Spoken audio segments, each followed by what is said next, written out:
Comes out your son. You burn this wine when no wire shine. The tree of life, them no wire climb, cause them heart no kind. Comes, I say them heart no kind. BUXTON massive. Kidaki. Red.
A 2 pound note and I get up this. A 2 pound note and I get up this. A 2 pound note and I get up this.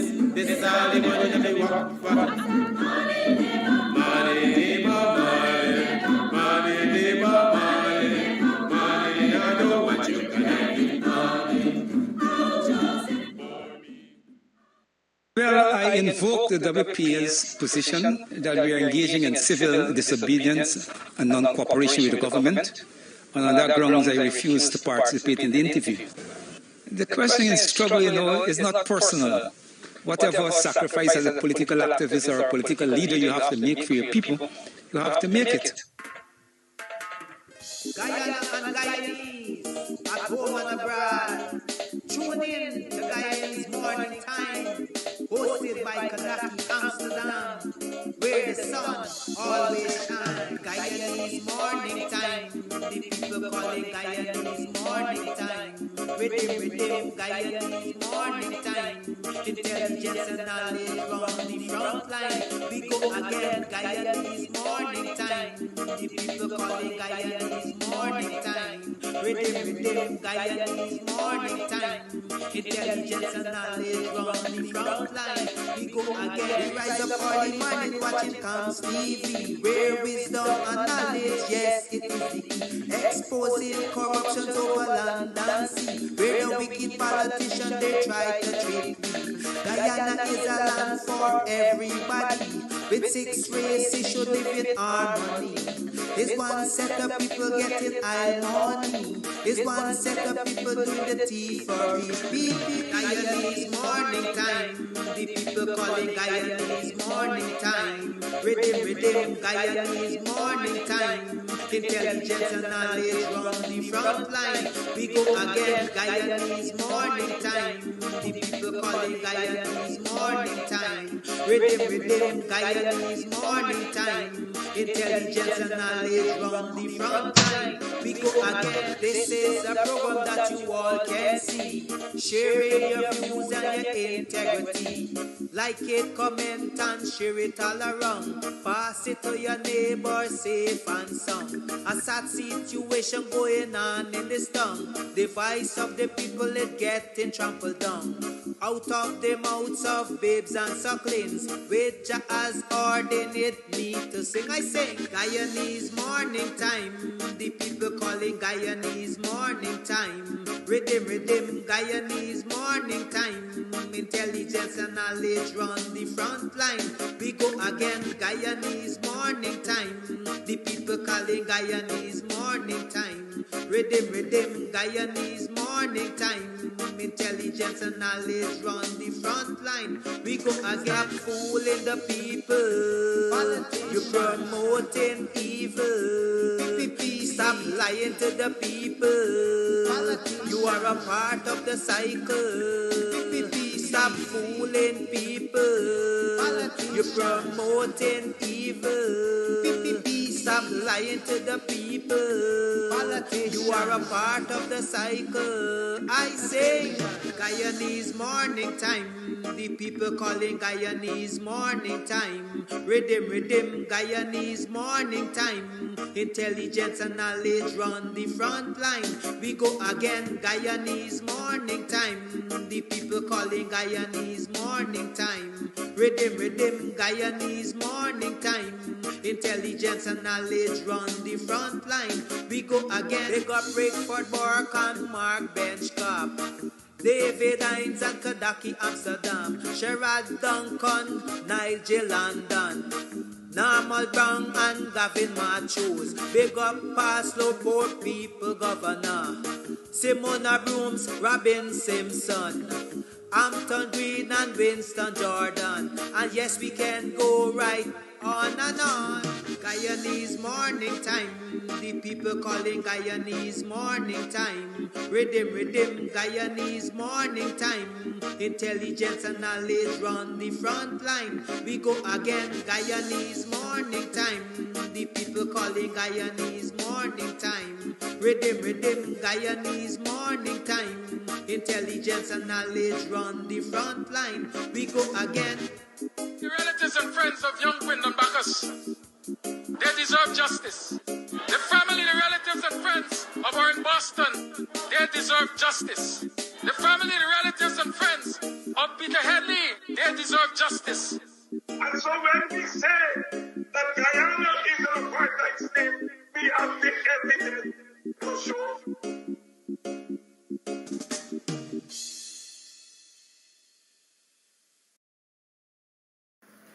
Are you planning your next visit to Oil Ridge, Guyana, South America?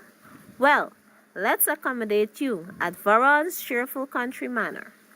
With free secured on-premises parking, our beautiful vacation air-conditioned home offers 3 beds, 2 bathrooms, a spacious kitchen, and all modern amenities.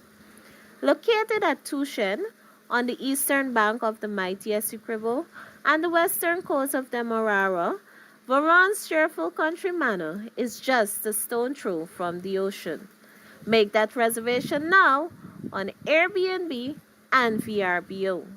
For contact, call us on 516-770-3053 or 592-685-3521. Make Varon's Cheerful Country Manor your home away from home. Hey oldies lovers, friends of the coalition invites you to a night of golden oldies. Come out and let's get down to the popular songs of Singerman One Man Band and the popular stereo songs. Friday 17th November at Club Twilight, Sideline Dam, Buxton North. Proceeds in aid of the Elections Campaign Fund. Come out and let's boogie woogie. Are you planning your next visit to Oil Ridge, Guyana, South America? Well, let's accommodate you at Varon's Cheerful Country Manor. With free secured on-premises parking, our beautiful vacation air-conditioned home offers 3 beds, 2 bathrooms, a spacious kitchen, and all modern amenities. Located at Tushen, on the eastern bank of the mighty Essequibo and the western coast of Demerara, Varon's Cheerful Country Manor is just a stone throw from the ocean. Make that reservation now on Airbnb and VRBO. For contact, call us on 516-770-3053 or 592-685-3521. Make Varon's Cheerful Country Manor your home away from home.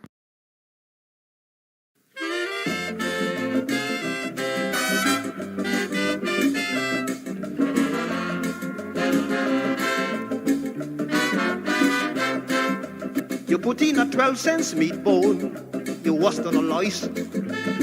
I gonna give you a word of advice, check your meat out my eyes. You can get meat anywhere, but for the best cuts of chicken, beef, pork, mutton, and lots more, check out T&W Harris Butcher Shop, located in the East Remvelt Market Meat section. Call us on 609-2049. Ask for Rastaman. T and W Harris Butcher Shop brings you the best in fresh cut meats and lots more.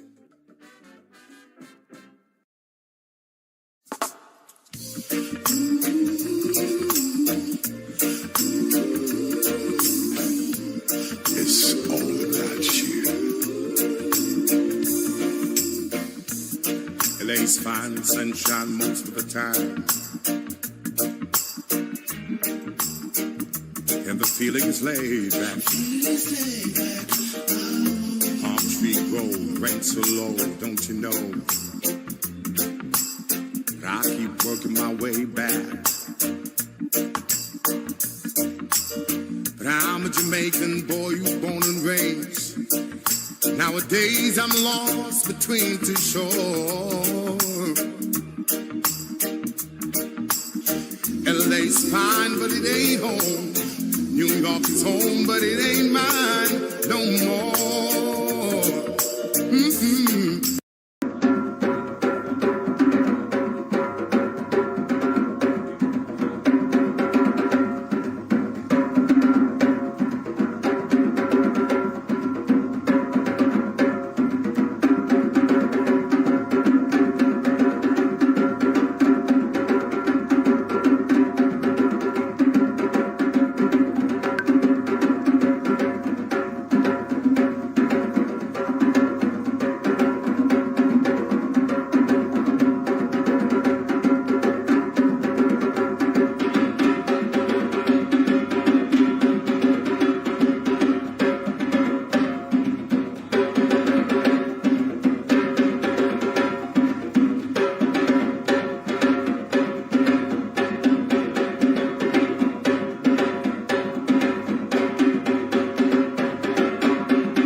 morning, neighbor, morning.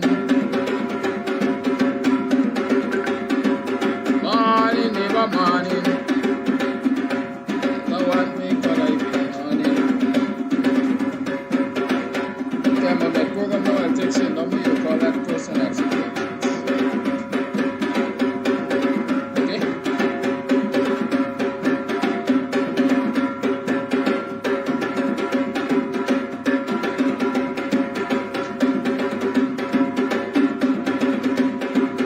Yes, morning, are you morning? How are you doing? What up? How was your weekend? I know some people had a disappointing weekend. How was your weekend?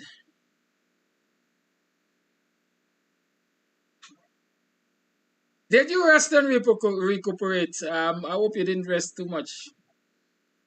Because great heights reached and kept.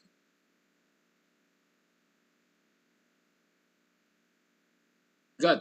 Great heights reached and kept did not, well, come by sudden flight, but by hard work while others slept. I hope I remember that. Might not be exact, but it was so long ago. These are things I learned as a child. Great heights reached and kept did not come by sudden flight, but by hard work while others slept. Is that the right thing? Y'all tell me if there's the right thing, because some of us just sleep through the glory period. We miss opportunities by sleeping. And so rest is important, but then we have to know how much rest we really need. Do we need 12 hours of sleep at nights? What are you sleeping 12 hours for? 12 hours half the day. Alright? 12 hours is half the day. You don't need a half day sleep. You waiting several hours there. According to my body these days, once I get 4 hours sleep, I good. Means that I got 8 hours to produce or perish. What do you think about that? How many hours do you really think you need to sleep when the day is done? All them people that multi-millionaire and billionaire and so on, you think they'll sleep only 12 hours? I hear they say the body needs a minimum of, or the body needs 8 hours of rest or 6 hours of rest and so on. You think they just do any,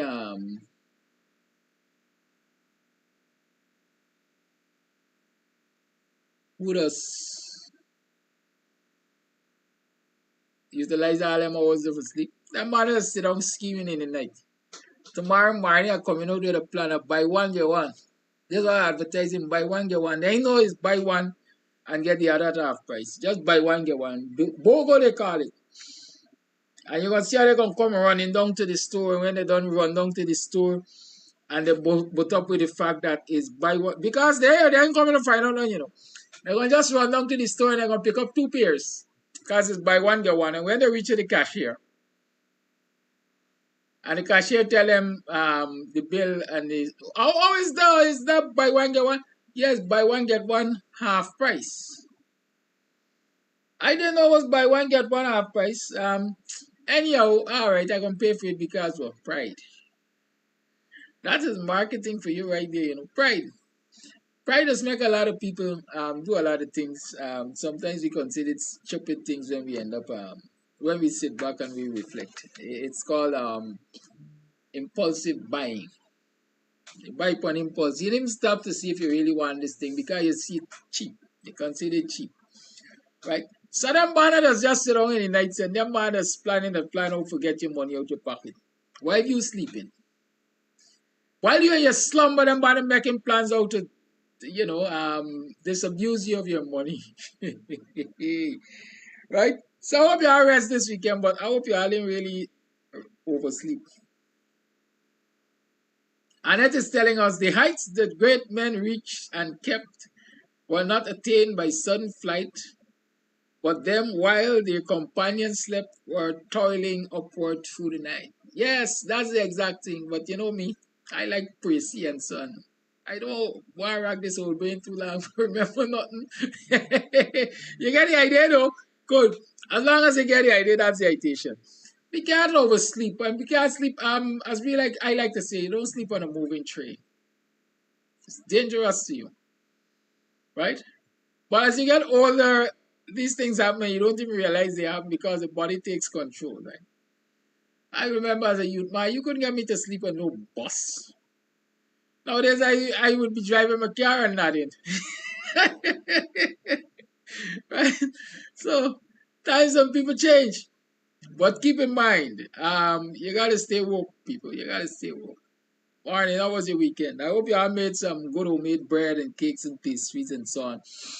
And did some marketing and got some sales and earned some extra income and thing. I really am a champion of that. Y'all trust me, I will always talk about it. Because like the brother said the other morning, profits are better than wages. But you have to be willing to put in the work. You gotta work. Yesterday I was on the west side, and when I turned the corner there, that's where I'm built, I guess, to get onto these bank highway, main road, wherever they call it. I noticed the dog food vendors out there. This particular guy with a minibus packing out his dog food and so on. You know, I reflected, I said, the small businessman is the hardest working in the whole hierarchy of business. Sunday to Sunday, he's toiling. Because you want to make it, missing a day might cost you your business. Some people don't even realize that. But then they look and they tell themselves, you're making it. They see your glory. They see how you're looking flashy. They don't know the sacrifices you make. I reflect on that ever so often. But I encourage you, continue to make sacrifices, because with sacrifices come growth and rewards. At some point in time, you will reap the benefits of your inputs, your labor. Even if not you, as in you, your next generations will reap that benefit. Good? But of course, you have to prepare your next generations to reaping that benefit. Otherwise, they will squander your sacrifices. I think it's one of the shortcomings we have as a people. We as the elders, we toil and we toil and we toil to make everything light work and easy work for the next generation, because what we go through, we in one day go through. How many of you are guilty of that? Me? Why go through? I don't want my children them go through. Fair enough. Very good position to take. What I didn't got, I want my children get that and more. Good enough, fair position to take. But you also have to teach your children the value of sacrifices. And the value, the benefits of respecting not only the sacrifices of others, but your own sacrifices. And maintaining and defending the gains that resulted from those sacrifices. Because no point in me toiling in my generation to ensure that my next generation is well placed in a better position. And then the 12 plots of land that I left for them and the gas station that I left for them, the minute I close my eyes, they get this bright idea, yada all them land is only 4, we don't need 12 plots of land. Let me take one piece each and sell out the rest. Got gas station, no, we ain't interested. They won't sit down for run the me with gas station. Let me sell it out. Right? It might sound like fiction, but it has happened, and it will continue to happen unless we really prepare our children. And encourage them to prepare their children. As a matter of fact, while we are alive, if we can also assist in preparing their children to take charge of those legacies, they will be better off. Much, much better off. Well, one set of people shunning the inheritance. They got some people killing so that they can get it faster. Right? I know of several stories I can tell about that, including gas station story too. But I remember years ago I looked at a movie named, what was the name? I can't remember the name. What is this guy? Sancho. Y'all know Sancho. Sancho's grandfather told him, he said, Sancho, when I die, all of this All of this, my entire empire is to you. Sancho took out the gun and he shot him. So it's taking too long to die, Grandpa. Right? So some people would kill for their legacy. Others will watch it, they will take it and they will squander it. I'm going to talk a name because it's a name that they talk with me. I hope I ain't offend nobody. A man who has made grave sacrifices in this city to acquire things.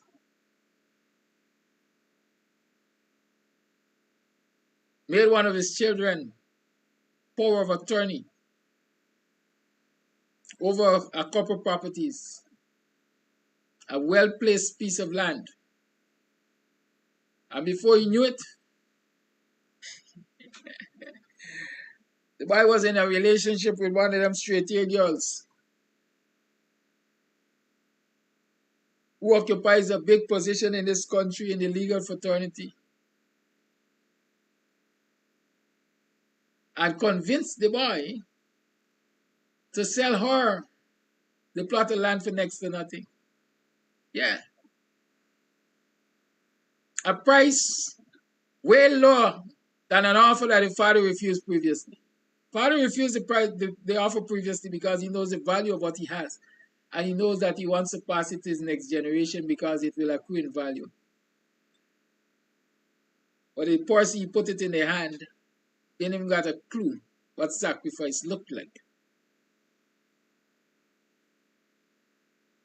They didn't even have a clue about the value of what they had. And so they squander it because, like Flash Garden say, they let Buzzy the ruling bigger. You're making joke when people lie down and having pillow talk. All kinds of deals are made in pillow talk.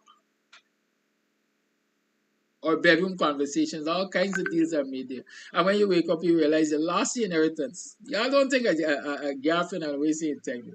You lost your inheritance. And then when you reflect, you realize you are not a good steward. Because down the line, you might end up a pauper. And then you got time to reflect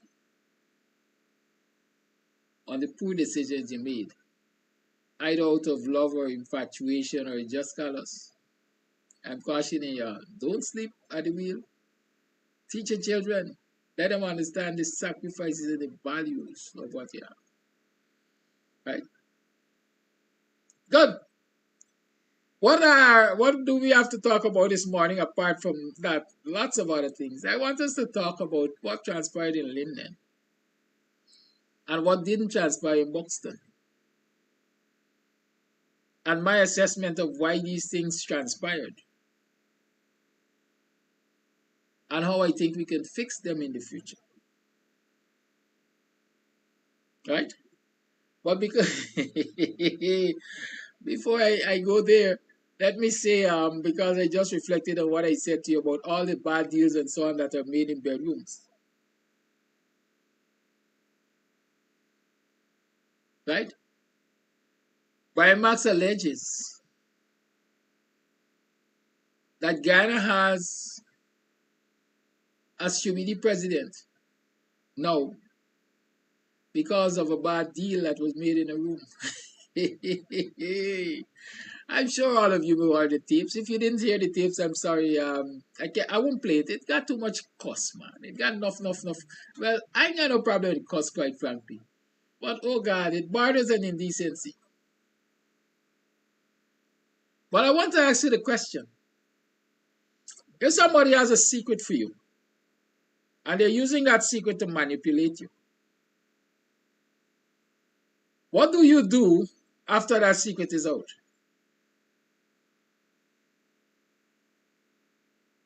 Can you still be manipulated by that secret, or that secret is supposed to be liberating for you? No matter how embarrassing it is, should that secret be liberating for you? Because with Brian Marx's allegations,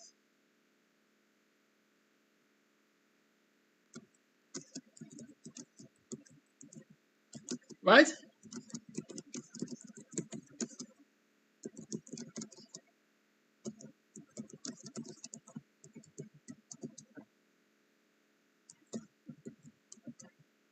Right?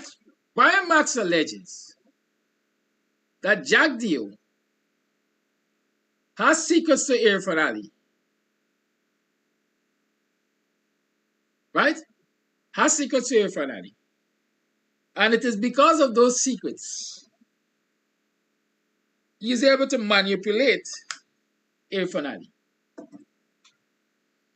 And so now that Brian Max has revealed those secrets, or the alleged secrets, because I didn't know that, so I don't know, right? I'm asking the question, should Ali still allow himself to be manipulated? Or there are other secrets, maybe bigger, better, or worse, depending on from which angle you're looking at it, that Jack Guyono has over Ali. Right? According to Brian Max, Ali was manipulated into compromising positions. First, with some young ladies, and secondly, with a male. Well, according to Brian, an anti-man, right? We would normally say, we'd say homosexual. But not all anti-men are homosexuals, so maybe Brian is technically right. But in short, Brian is alleging that Ali was manipulated to compromise himself with some females, and then to be compromised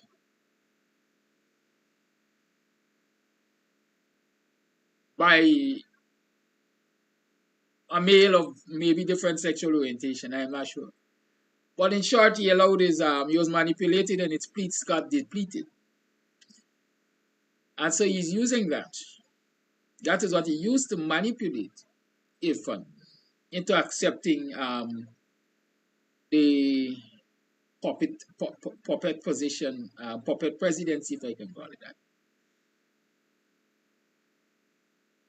That's not something you can put beyond Jack Dio. Because I will take you back to Queenstown. New Garden Street, Queenstown, was that New Garden and Forshaw, perhaps, I think New Garden of Forshaw Street, Queenstown. Peter Ramsey. You all remember Peter Ramsey? Peter Ramsey has or had an apartment building there where he was alleged to be spying on some young ladies who was occupied, occupied one of his apartments. It is alleged that he had cameras and he was a peeping Tom. And the PPP was going hard at him to jail him. People allege that one of the young ladies was Jack Dio's lover. And from that point, Peter Ramsey turned friendly with the PPP. You all remember that story? Because up to that point, he was a harsh critic of the PPP. But after those allegations were made, Peter became a lover of the PPP. He ended up in bed with the PPP. And so one can assume that that's a common practice, the MO, modus operandi of Jack Dio. He knows how to manipulate people. But now that his story is out, as Brian Max alleges, and the world knows, as Brian Max alleges, that Irfan Ali was manipulated because of these dirty secrets. How liberating should that be for Ali? You can't wash away the fact that these things happen if they happen. But you can take it as a moment of liberation and say, well, everybody know now. So he doesn't have anything hanging over my head. And so I can be my own man now. And be the kind of president I really want to be or should be. Right? That is what I think. And so let's see Irfan Ali's behavior from now on.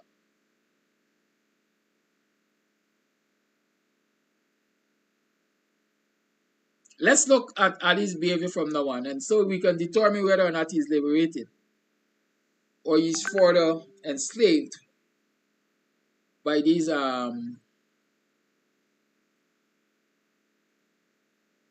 allegations, accusations. I'm on my program. I'm on my program. Is it urgent? Good, we'll talk. Yes. So let's look at that and look at those developments. But Max is really spilling his guts. He's saying a lot of things that a lot of us have been saying before, but y'all the pain scant regard to. I know y'all got things running all over the place, like if Max, as if it's a new Eureka moment, because these are things we've said. The revelations about Jagdio ordering the death of, or Jagdio allegedly ordering the death of Sashsa and Wanawara, nothing new there. We have always said that the murder of Sashsa was an internal fallout.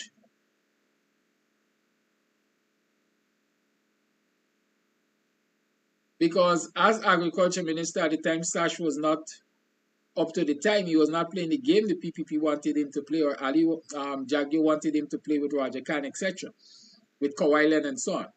And so it has long been the belief, and it has long been said that that's why they outed him.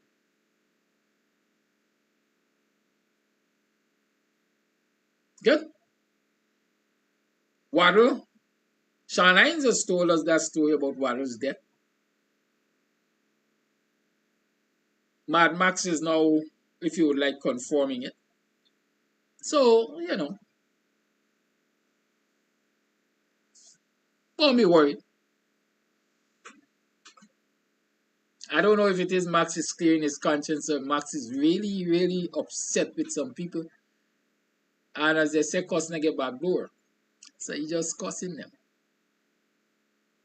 So I don't see anything new in these revelations, quite frankly. But maybe thankful to TikTok and Reels and so on. They're making the wrongs and people are now jumping up. What were y'all going to do with the information? Are you living in a country where the police will collect Max because he should now be a person of interest? He has all of this information and he claims that he has evidence.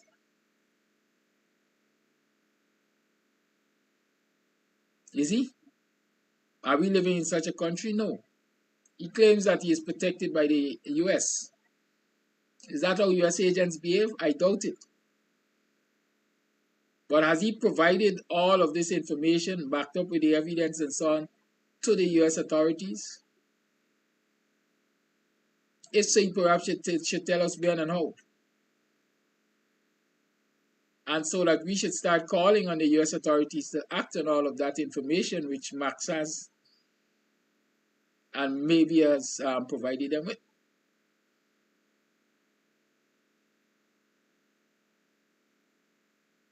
Good. So those are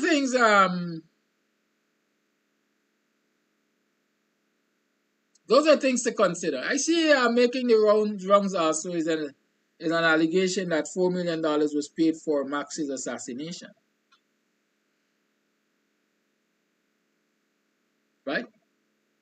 Well, we always know life in this country is free, it's cheap. $4 million for Max. Max's life, then Max ain't value much.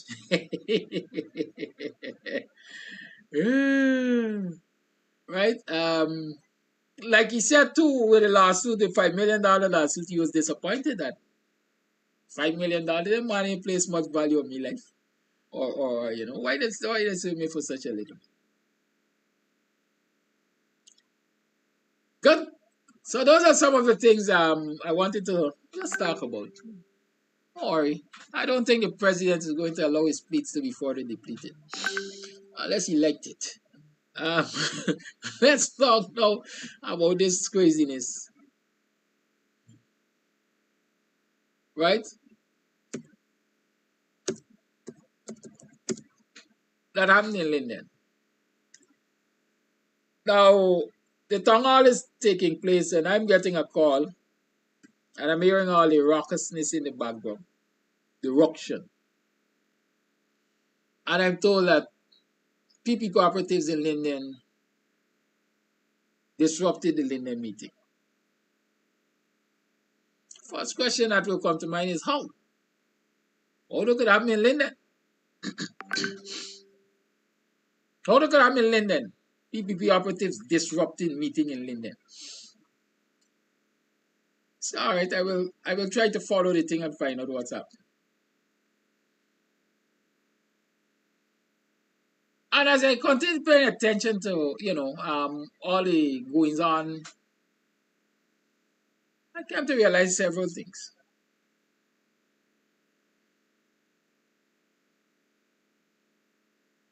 The organizers set themselves up for failure in Linden.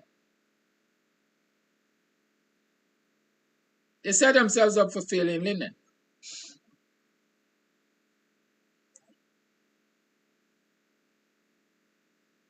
Because they took Linden for granted. And maybe they took the influence of the PPP in Linden for granted.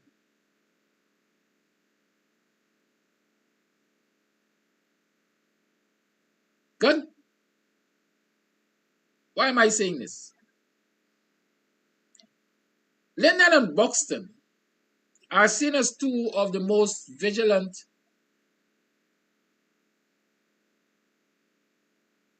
predominantly Afro-Guyanese communities when it comes to dealing with the PPP. The PPP has always been scheming to get control of Linden or to tame Lindeners.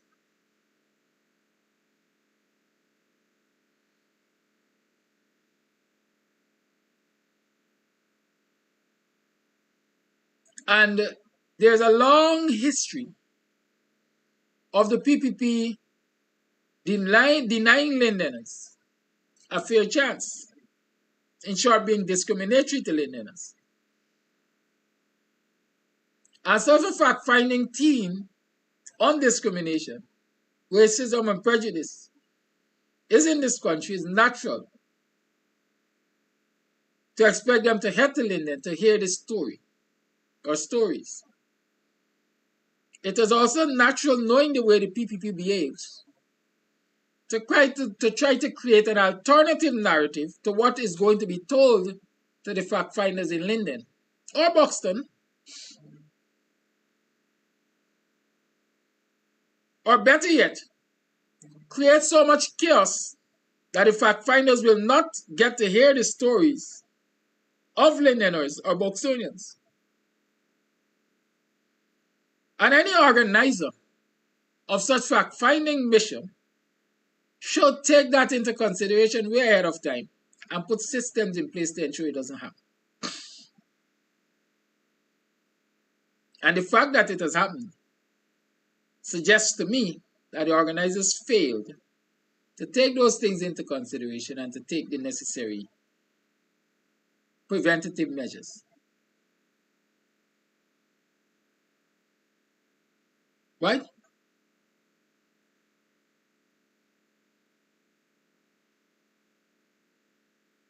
They failed to take the necessary preventative measures. What are some of the measures that could have been taken? Number one, to protect your integrity, you announce to the world the structure of your town hall meeting in Linden, like you should have announced to the world the structure of your town hall meeting anywhere you were holding it. There will be opening statements by the panel. Let's say I'm just talking things in my head. There will be opening statements by the panel for 15-20 minutes, following which we will take statements from people on the floor. Time allotted, 3 to 5 minutes or 5 minutes per person, whatever. For so much time, then we will move from statements, maybe to question and answers for X amount of time. and the panel comes to an end at white time. That shows structure, that shows organization. And so anybody who comes to the town hall meeting will understand that this is the structure of the town hall meeting. These are the rules by which they agree to play, by the mere fact that they are at the town hall meeting, because this thing would have been made public. This is how we will do it.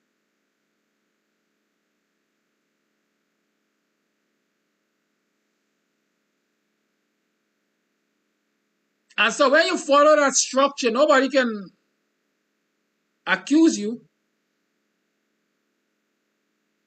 or successfully claim that you discriminated against them with time or structure.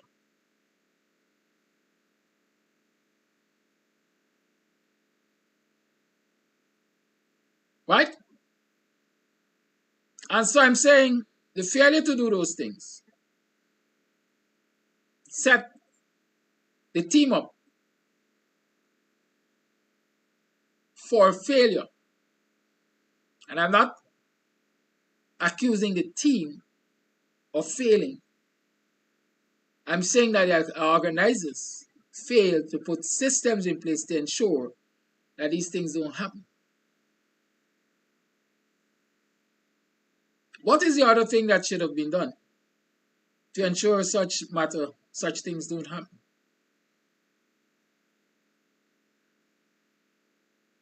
Knowing that the government has provided no security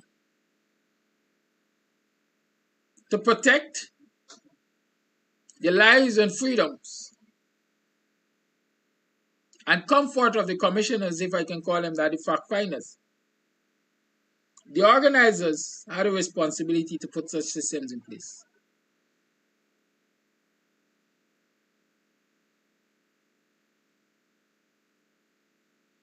Understand what I'm saying?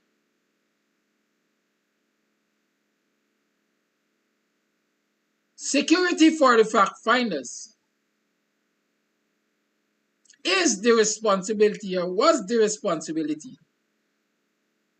of their hosts who invited them, who brought them, who are responsible for moving them from point A to point B, who are responsible for organizing locally for them. Security was their responsibility.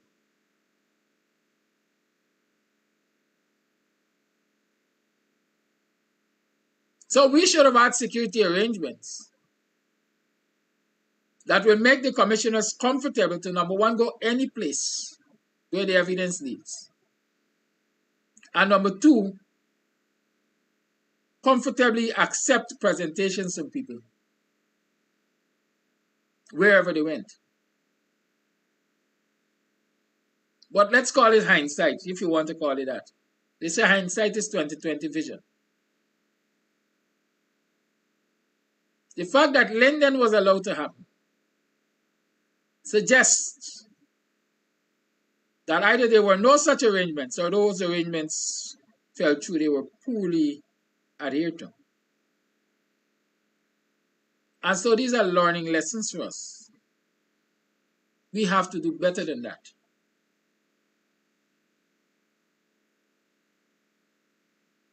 It is not only the government that can secure people. As a matter of fact, when Ali was campaigning for president,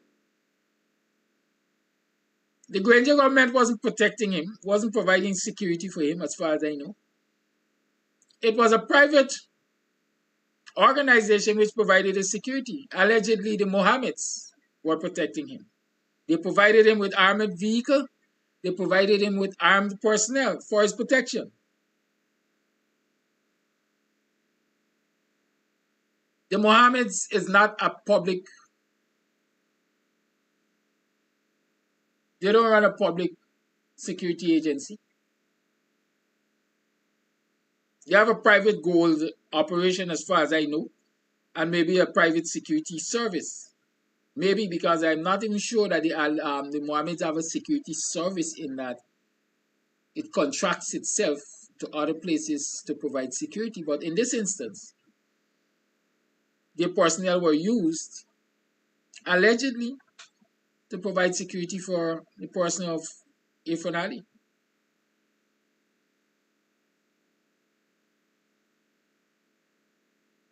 And so I'm saying that with the fact finders coming and us being aware that no security is provided for them by the government, we ought to have made arrangements for them to be secured by a private company or a group of private individuals. Remember when things appeared to be getting out of order in this country, Sheriff Security stepped forward and said, we are going to protect communities.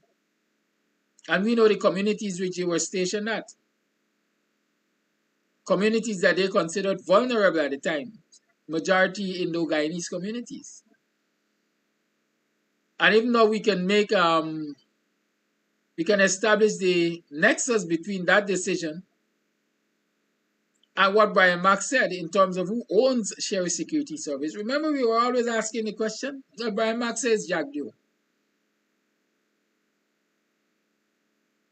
And so that confirms in my mind or strengthens my claim that Jack Dio got his own private security services, his own paramilitary groups, or the PPP got their own paramilitary groups around this country masquerading as security services. Brian Max strengthened that assertion of mine. Right? So that is how things rolling in this country according to the boys on the street. Why is it we couldn't get a private security company or a group of individuals, maybe like Blackwater, to protect the commissioners, the fact finders, escort them in and out, protect the facility wherever they were taking the evidence from, listening to people's presentations? Why not? Because if that were the case, when the people became raucous in Linden, those responsible for securing the facility and the occasion should have simply stepped forward and quietly removed them from the building. Because that is what securities do. Secure at all costs.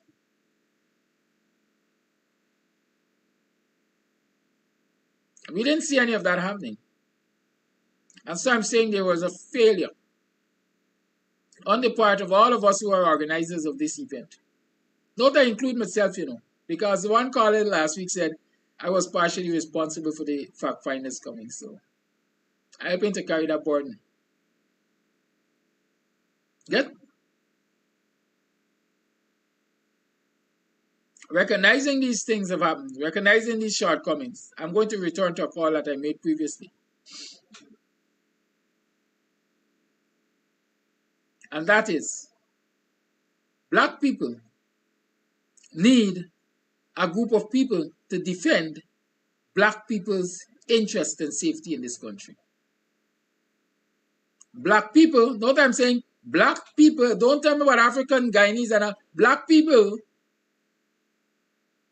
Afro-Guyanese need a group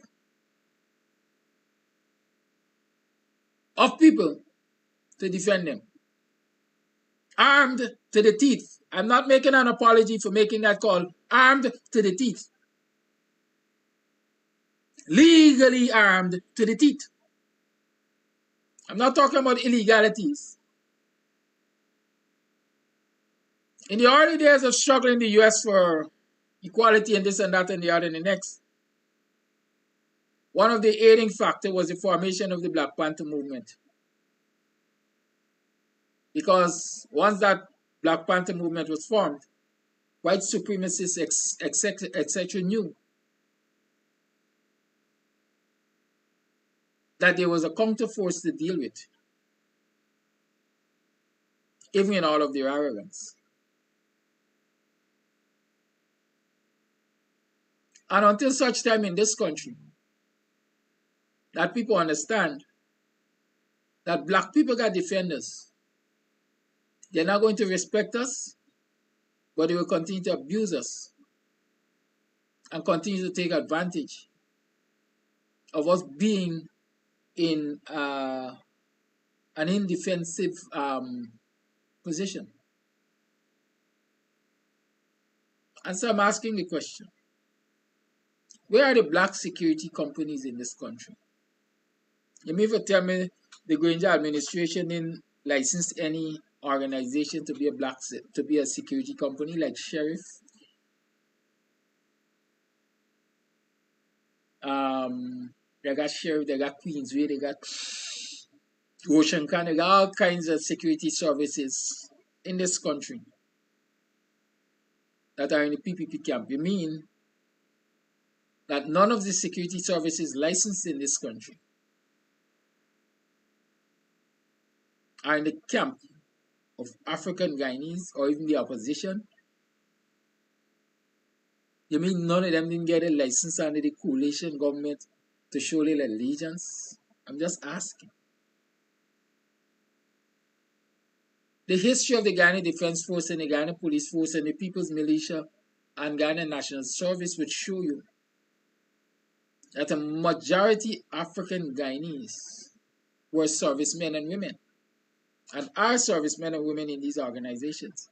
You mean to tell me they ain't got no retired soldiers and police and national servicemen and militiamen and so on who can come together and band themselves together in a group that has as its main purpose protecting the lives and freedoms of Afro-Guyanese? You mean to tell me that we couldn't, as organizers, find a dirty dozen to secure the lives and freedom of the fact finders when they came to this country and we learned that the government was not going to offer them any security and so on?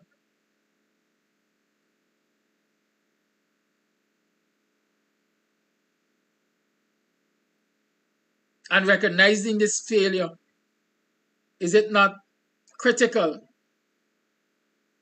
that our leaders, so-called leaders, activists, etc.,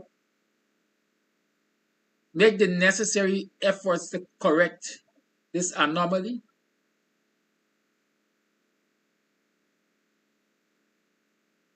I am saying, if nobody recognizes it then, it is clear now that these are things to be pursued. These are things to be pursued.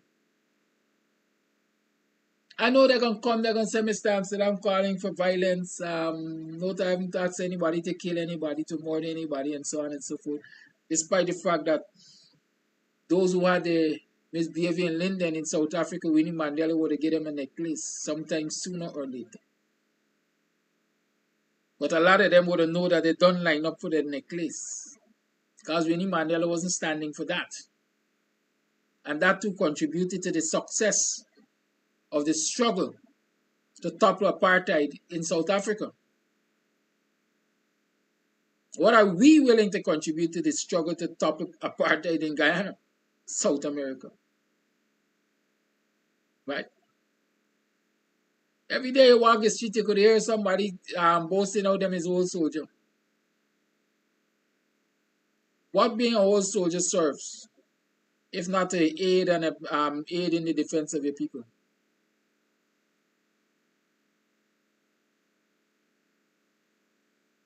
We got to do better.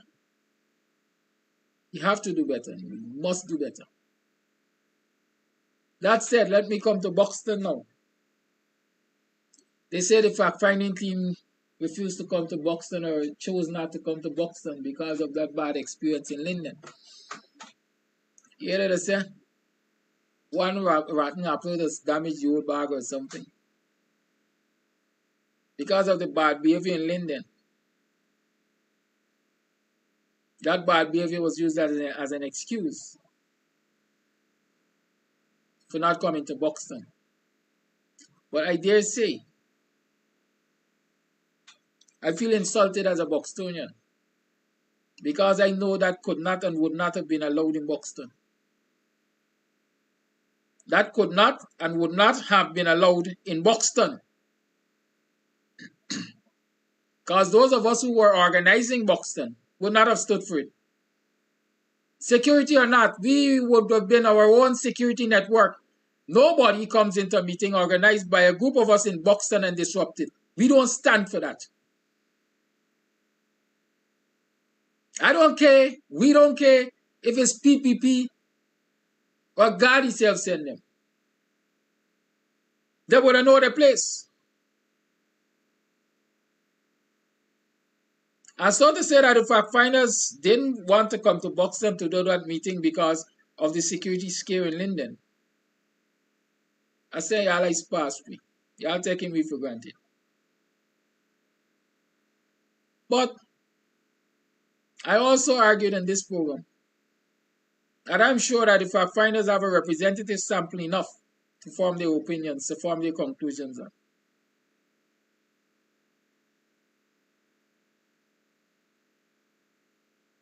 Good.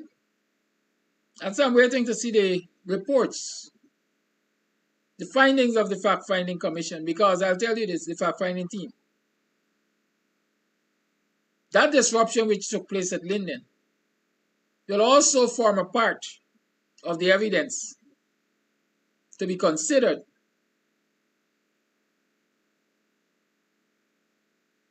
in the analysis of the PPP's behavior and misbehavior.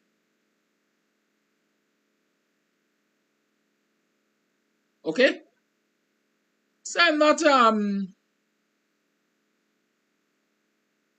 too disturbed that they disrupted the meeting in Linden.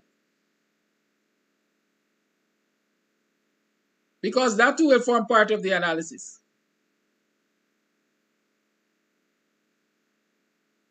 But I want to highlight to us some of the things that made it possible for them to disrupt the meeting, and we must, in the future,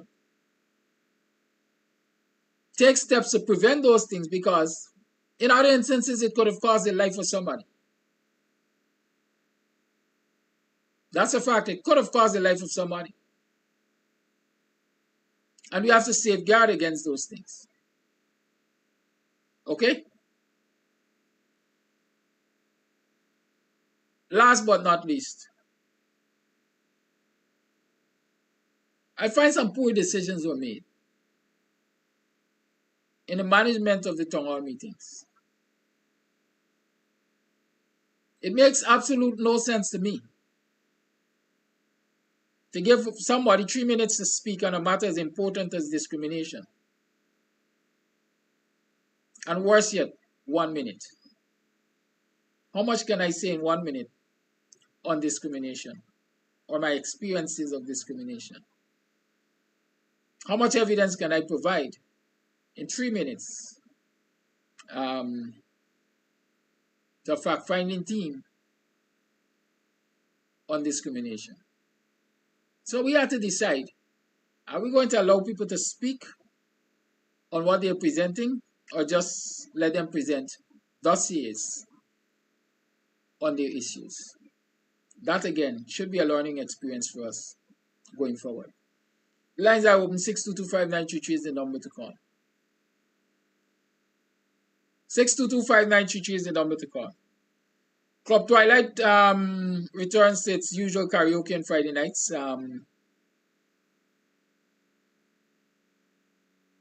Much improved environment and so on. Wonderful atmosphere, good sound system, big screens.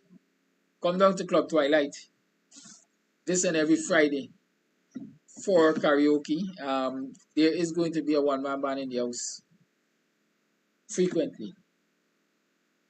Admission is free. Call A Live, good morning. Yes, good morning, Mr. Amsterdam.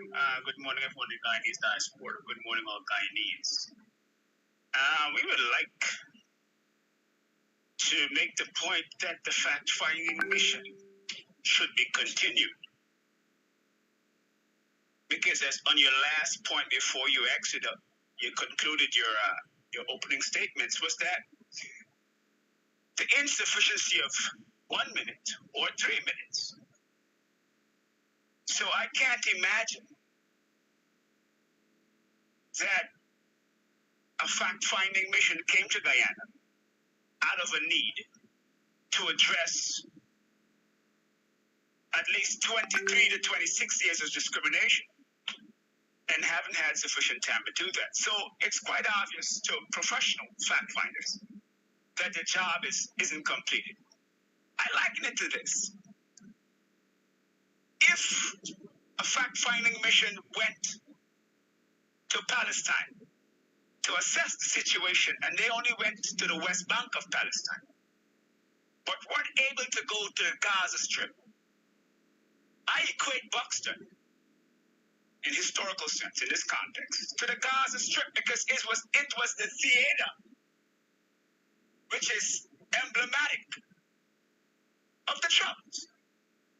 So you can't tell me you've got a proper assessment of extrajudicial killings and you never went to Gaza. You never went to the main theater. You can't properly get an assessment of what's happening in Israel and Palestine currently. And you only went to Gaza or you went to Jerusalem and look across from the hill. You only went to Linden. You went to West Coast, Berbice, and NA and other parts, and you figure by ratio, you can quantify the magnitude just by standing on the perimeters. And not going to the theater itself, BUXTON. The theater of extrajudicial killings. Anyone can tell you any part of the world, if you talk about the troubles in Guyana, they happen all over Guyana. But BUXTON is the place that's considered a theater. Good. So, for professionals, I think this would have to be continued. I think that's a given. So we should make the proposal that this ought to be continued in the sake of justice. Now, on the matter of security, when the moderator opened the show on the very first day of the press conference, she said that they are accredited fact finders from the United Nations. She said that, if you recall that. She said they are United Nations accredited consultancy group. So let's say that they had went to Haiti because they travel the world doing that very same thing. That's what she alluded to. Within the United Nations. Good. So you go to Haiti. You got to have some security in Haiti. You've got a situation in Sudan recently. You've got to have people in Sudan or Liberia.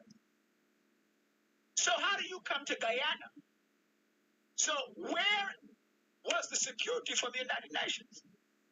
I'm trying to flesh this out in my head.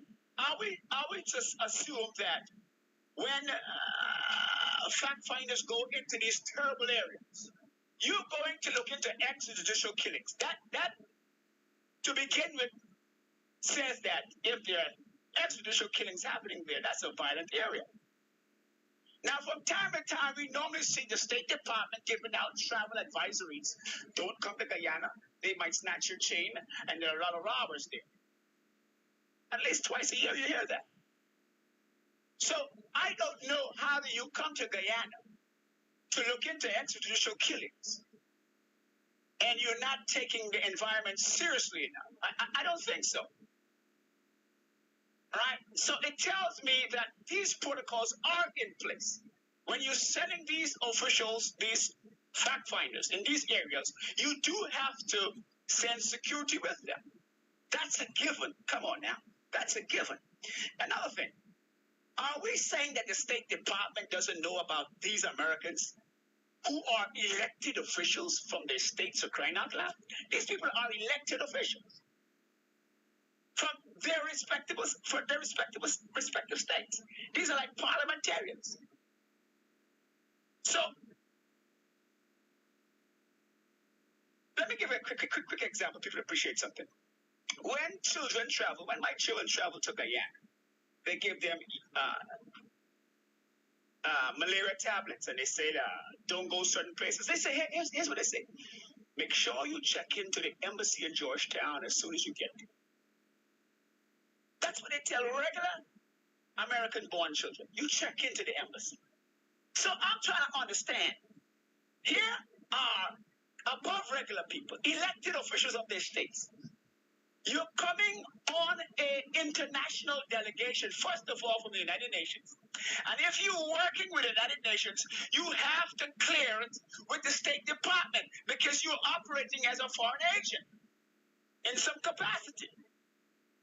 So you have to clear that with the State Department. So I'm trying to understand, how is it they leave the United States, venture out to do dangerous work, potentially dangerous work, right? That's a given. And the State Department doesn't brief them.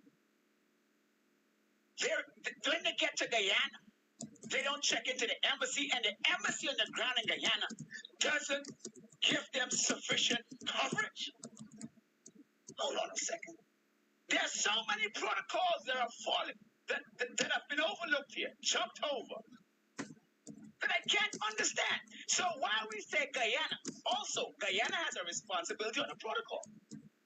I can't see how the PPP are claiming that they're protecting people in tourism. This is a tourism state. You got a campaign going all around the country talking about campaign. You got Venezuelans in the country who are running around, who are linking up with the FARC. Right? Venezuelans who are linking up with FARC and Maduro. And they potentially could have kidnapped those people. Potentially. Right? We always say hindsight is 2020. When 9/11 was happening, there were a lot of telltale signs on the ground, but everybody saw them after the fact. Right? When the Charanda situation happened, everybody see these things after the fact. When the situation happened in Palestine recently, 3 or 4 weeks ago with Israel, everybody saw that security was lapsed after the fact. And everybody saw the telltale signs. So I don't understand how the embassy of the United States is in Georgetown and they can't see all these potential security risks hanging precariously about the environment. You've got an escalated, unprecedented escalation of Venezuelans in Guyana. To the point where the international court has raised the specter that this is of highest security, and you've got people moving around, and you've got elements you can't account for, and you don't think it's important to have security to cover Americans that potentially could be kidnapped? Did they kidnap people in Guyana from the American embassy before? Talk to me. Did they kidnap them? So I don't understand what the U.S. embassy was doing on this. Wrap up. And we can't let them off the hook. So while we welcome, and let me say we welcome these fact finders because we worked for it and it's deserved. Justice is calling for it. Not me. Justice is calling for it. Due process is calling for it. Right? Human rights is calling for it. So how do we protect that process? So that process has to be continued. The PPP government fell down on the job. Because their responsibility is to follow the protocol that comes with the territory. You've got dignitaries that are coming here from the United Nations. These people said they're accredited by the United Nations. So between Airford Ali's government, between the United Nations, and between the U.S. Embassy in Kingston, they all fell down on the job. But I guess they wait until people get kidnapped. God forbid. But these things have already happened in other theaters. Thank you, caller. Right? Once again, thank you for accepting the call. Thank you for your call. Voice note. Good morning to the here listeners. I want to start off. Call all the line. By saying that yes, there are security companies in Guyana that have persons who either own the company or are part of the managerial structure that are also, just for one I can speak about, the one that I worked with for 5 years. It has a different name now, which I can't remember, but it used to be Kams Guyana Limited. Mr. Gaskin, who is now passed, Mr. Gaskin ensured that things of the government of that nature, there would have been some kind of collaboration, but not things of the government only. For private organizations and certain events, he probably would have been part of that, or he probably would have offered assistance to whoever were the organizers of the fact-finding thing. I know Mr. Gomes from Caliber also has a background of military service. So it's not that there aren't persons black-owned security services. There are black-owned security services. Mr. Gaskin is passed and things have changed a bit at Cops, but Sentinel is the name.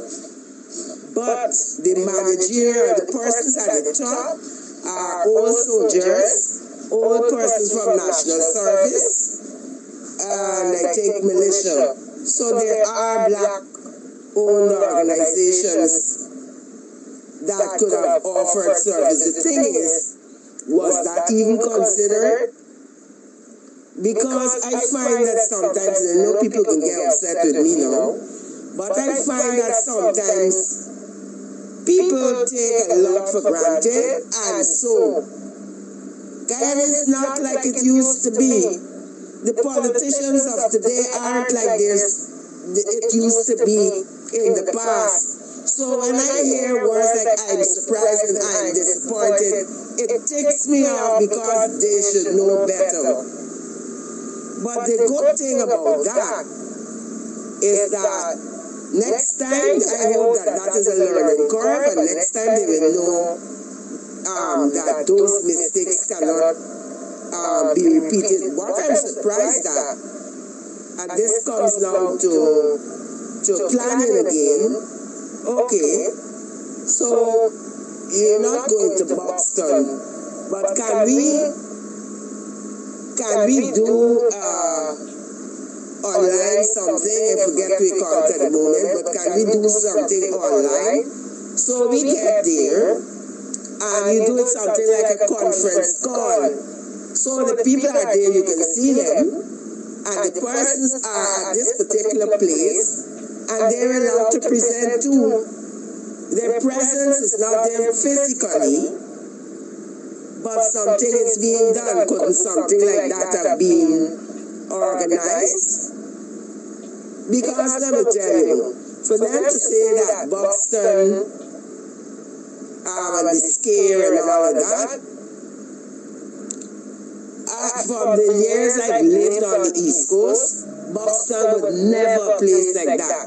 If you go in BUXTON, you better be on your meddy, because if you're not on your meddy, chances are something will happen to you in BUXTON. BUXTONians, as far as I remember, don't tolerate certain things. And I'm not saying this to make you or BUXTONians look good. I'm saying it because it's a fact. And so for me, some alternative measure should have been put in place so that the persons on the East Coast would have still gotten an opportunity even though the persons were not there physically. You asked the question, what about security services in Guyana?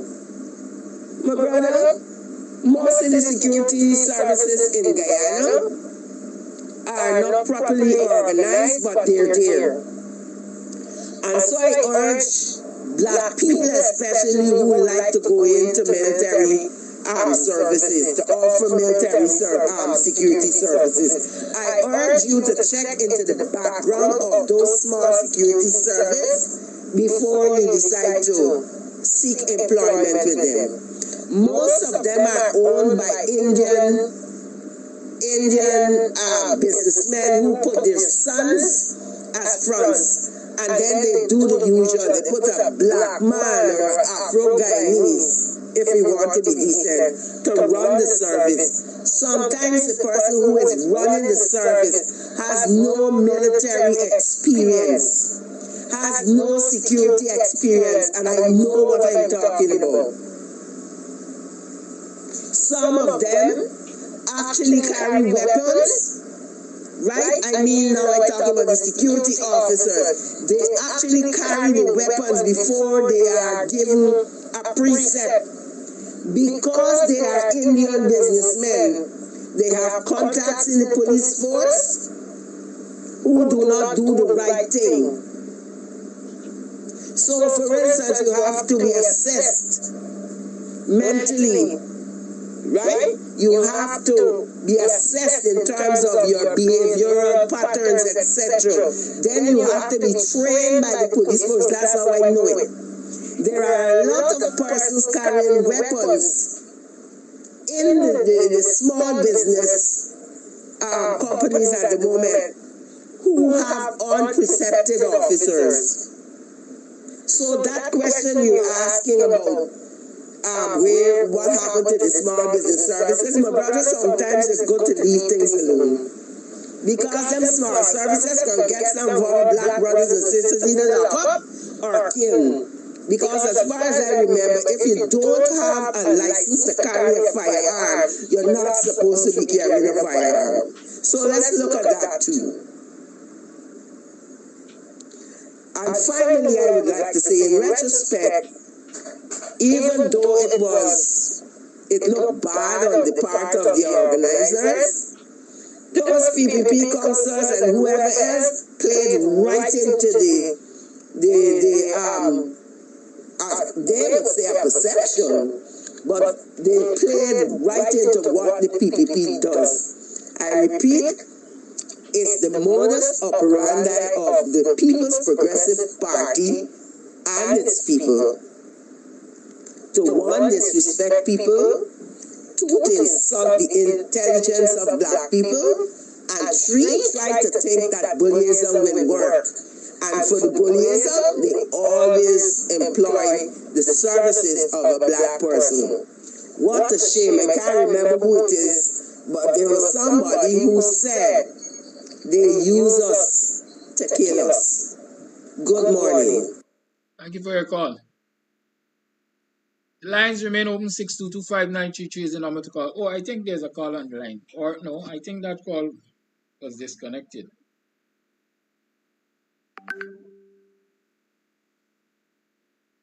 Call your life. Morning to that and morning, Guyana. Great call from Coffee and great voicemail from the lady. I am not surprised at what have taken place in Linden, and I think one of the things that we have to look at is the mindset of the elected officials, and I will refer to the town clerk that was installed by the PPP in Linden. And it seems like we don't take the PPP seriously, or we think their behavior is normal. So here's it. I found out that the town clerk was installed, right, by the PPP.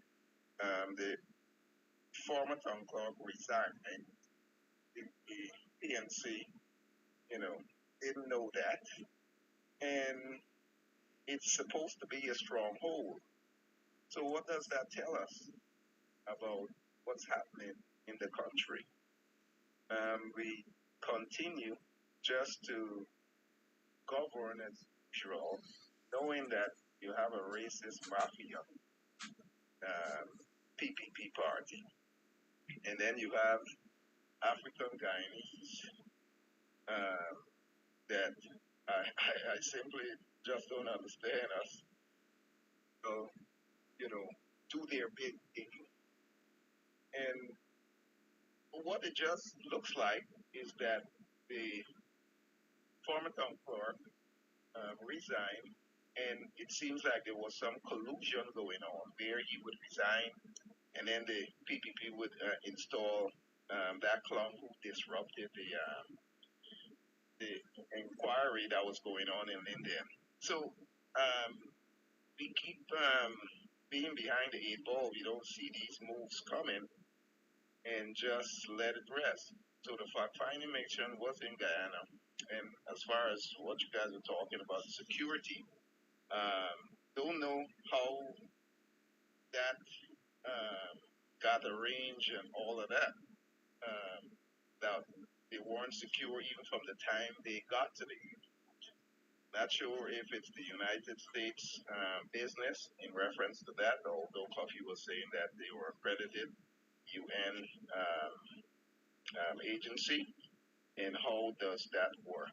So again, when we look at ourselves and the way we operate, we are always behind the eight ball. Even you were talking about having black security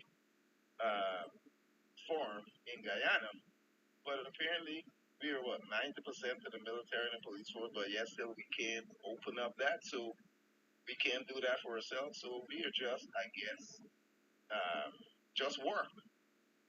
We don't want to own nothing.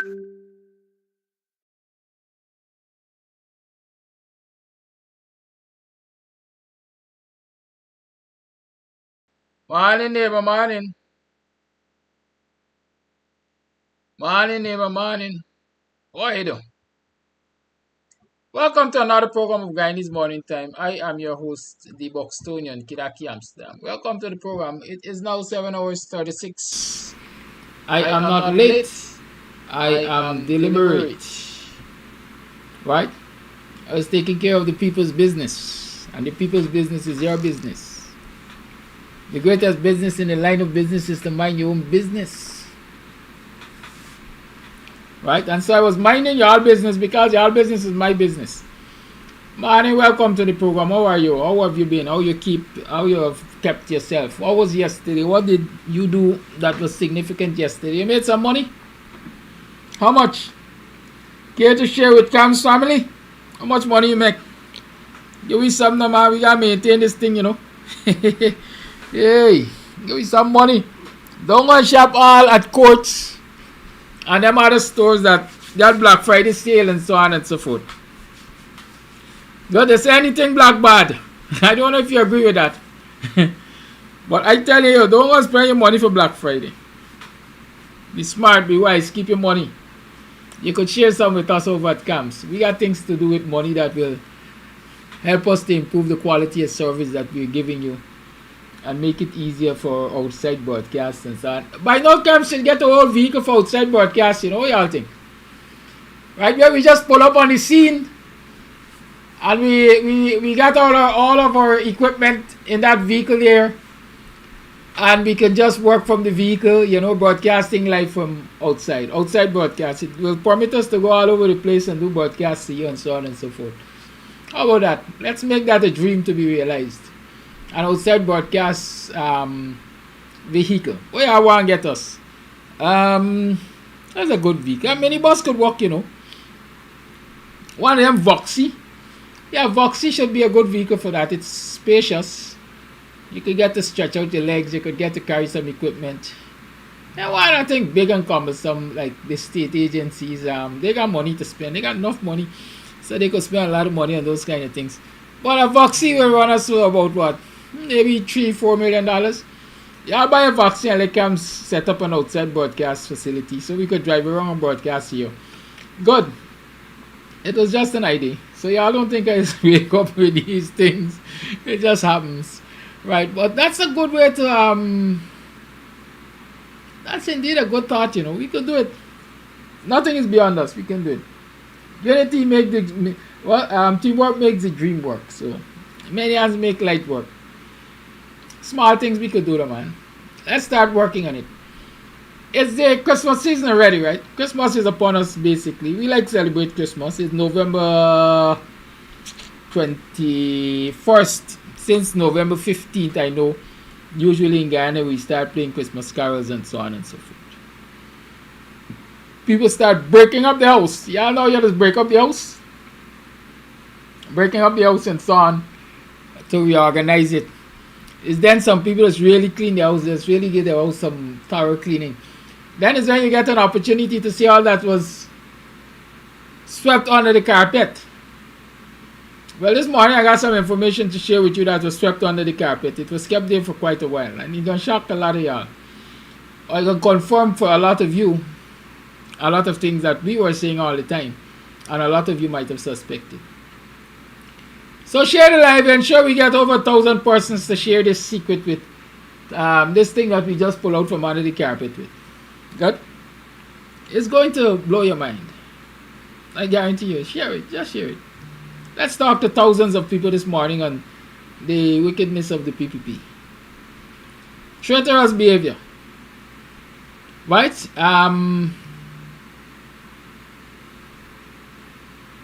Yes. Let's talk about political betrayals and the national psyche. Share the live. Just share it, man. Since it's Christmas, I'm going to be nice to you. I'm going to play some music just now. What about yesterday? What went on yesterday? What did you achieve? What did you do? I'll tell you one of the things I did. I indicated to the people at Annandale Secondary School that my child will not be attending their graduation ceremony. Why did I do that? As a form of protest because of the restrictions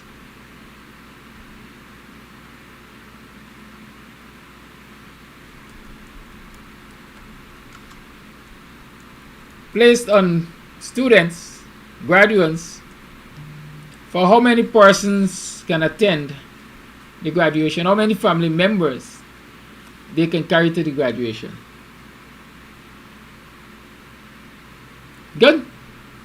I'm encouraging parents to do just that.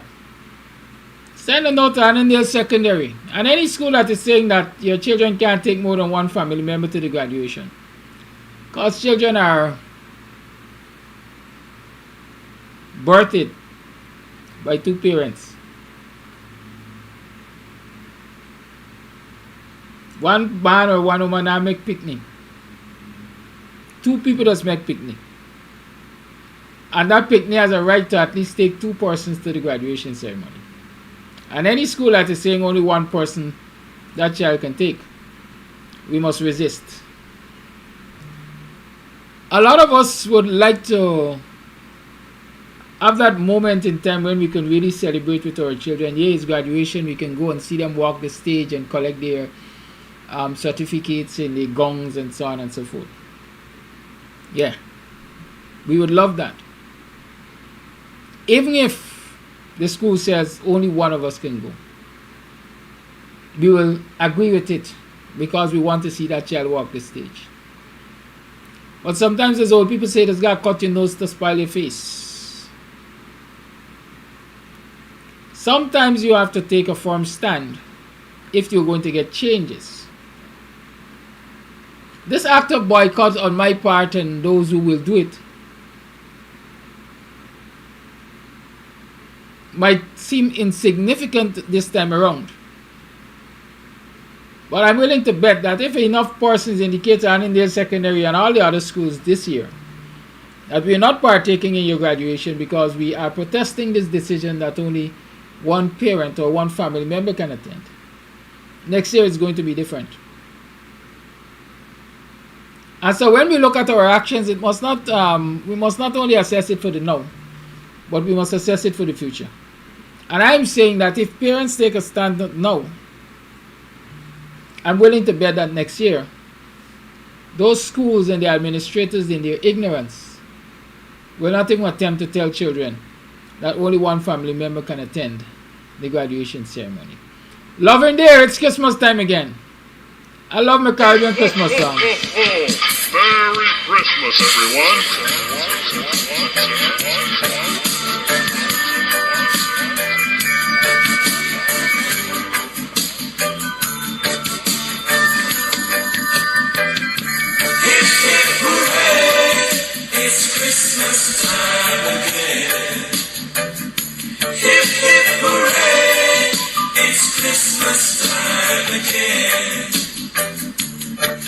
Everyone is in a festive mood.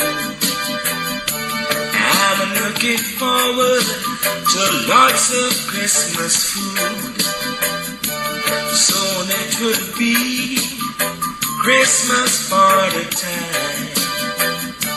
I'm gonna get a taste of Christmas wine. Hip hip hooray, it's Christmas time again. Hip hip hooray, it's Christmas time again. Been so long since we were together, sharing good times and love with each other. So I know there is gonna be a happy reunion of friends and families. Hip hip hooray, it's Christmas time again. Hip hip hooray, it's Christmas time again.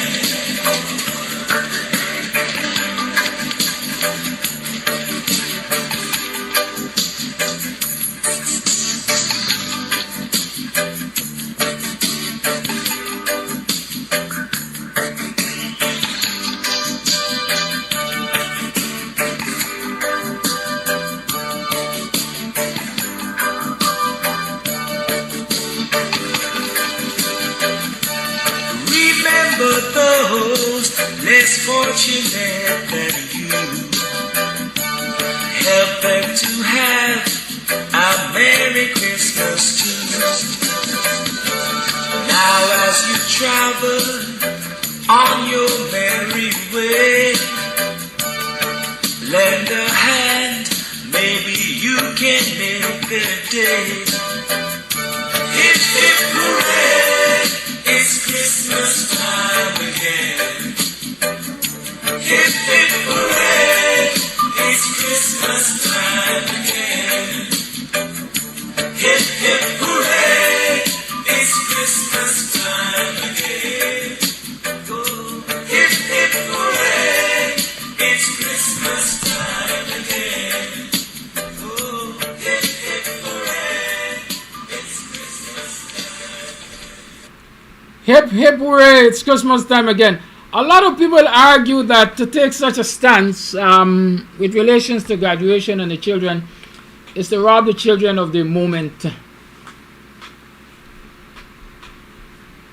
But I think it's the responsibility of parents and guardians to explain to children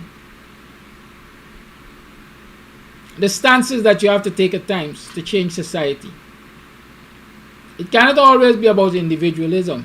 It cannot always be about my moment, my time. It's our time now, and so on and so forth. And so sometimes you have to make that personal sacrifice, that family sacrifice, that community sacrifice, to get the message over that, you know, this is abnormal in this society and we're not going to stand for it, we want to change. And so all of those parents who tell themselves that they will have to go down a guilt trip of robbing the child of that moment for graduation and prom and all of that, you just assure yourself, search yourself, and you'll find that assurance, as a matter of fact, that you're doing the right thing for a brighter future for your children and their children, the next generations. Trust me.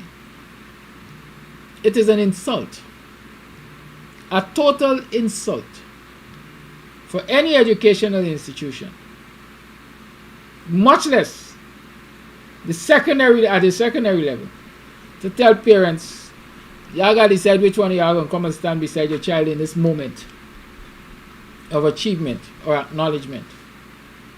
Or tell that child, you will choose which one of your parents deserves to stand beside you in this moment of acknowledgement. It's callous. It's inhumane. One teacher suggested to me yesterday, Mr. Amsterdam, you get your family and go to the graduation or come to the graduation. Both of you could come. But I said it before, this stand I'm taking is not even about me so much.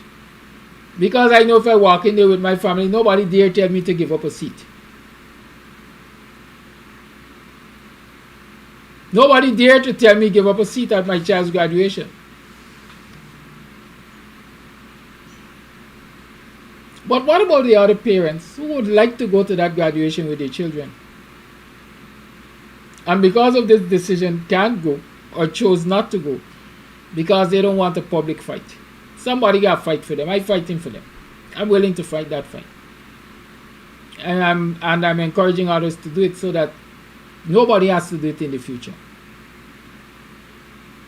It must be as simple as ABC, as clear as day, that once there is a graduation ceremony, at least 2 family members be allowed to attend with the child. That's my firm belief. Good? It's the 21st of November. In a matter of what? 2 weeks, let's say. Venezuela is set to hold its referendum on Essequibo. Venezuela will determine whether, or the government of Venezuela, led by Maduro, would decide, or is asking the people of Venezuela to decide whether or not they should take away Essequibo from Ghana, annex Essequibo from Ghana. Annex, you know, when something is an annex, it's an appendation, it's a, you know, it's a part of a main. Good? And so they're saying if they should, they're asking the citizens to vote on the 3rd of December to decide if Guyana should become a part of Venezuela, part of the main. If they should annex it and therefore move in, take over the landmass, put up their necessary governmental systems, make every Essequibian of Venezuela by giving them the necessary ID card and documentation and so on. Right? So far, we haven't heard our government's position, quite frankly, clearly on that. But the WP has issued a statement, which I'll share with you this morning.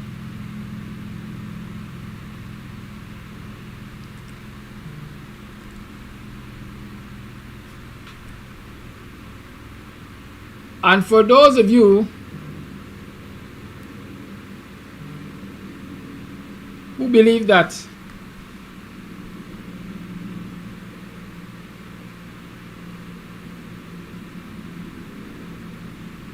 I'm the kind of person who like to make recommendations,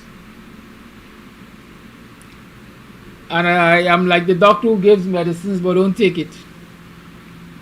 You'll see this morning that I don't only give medicine, I take it. So the statement is dated November 17, 2023, and it says WPA is released to the press and public on the Venezuela border issue. Working People's Alliance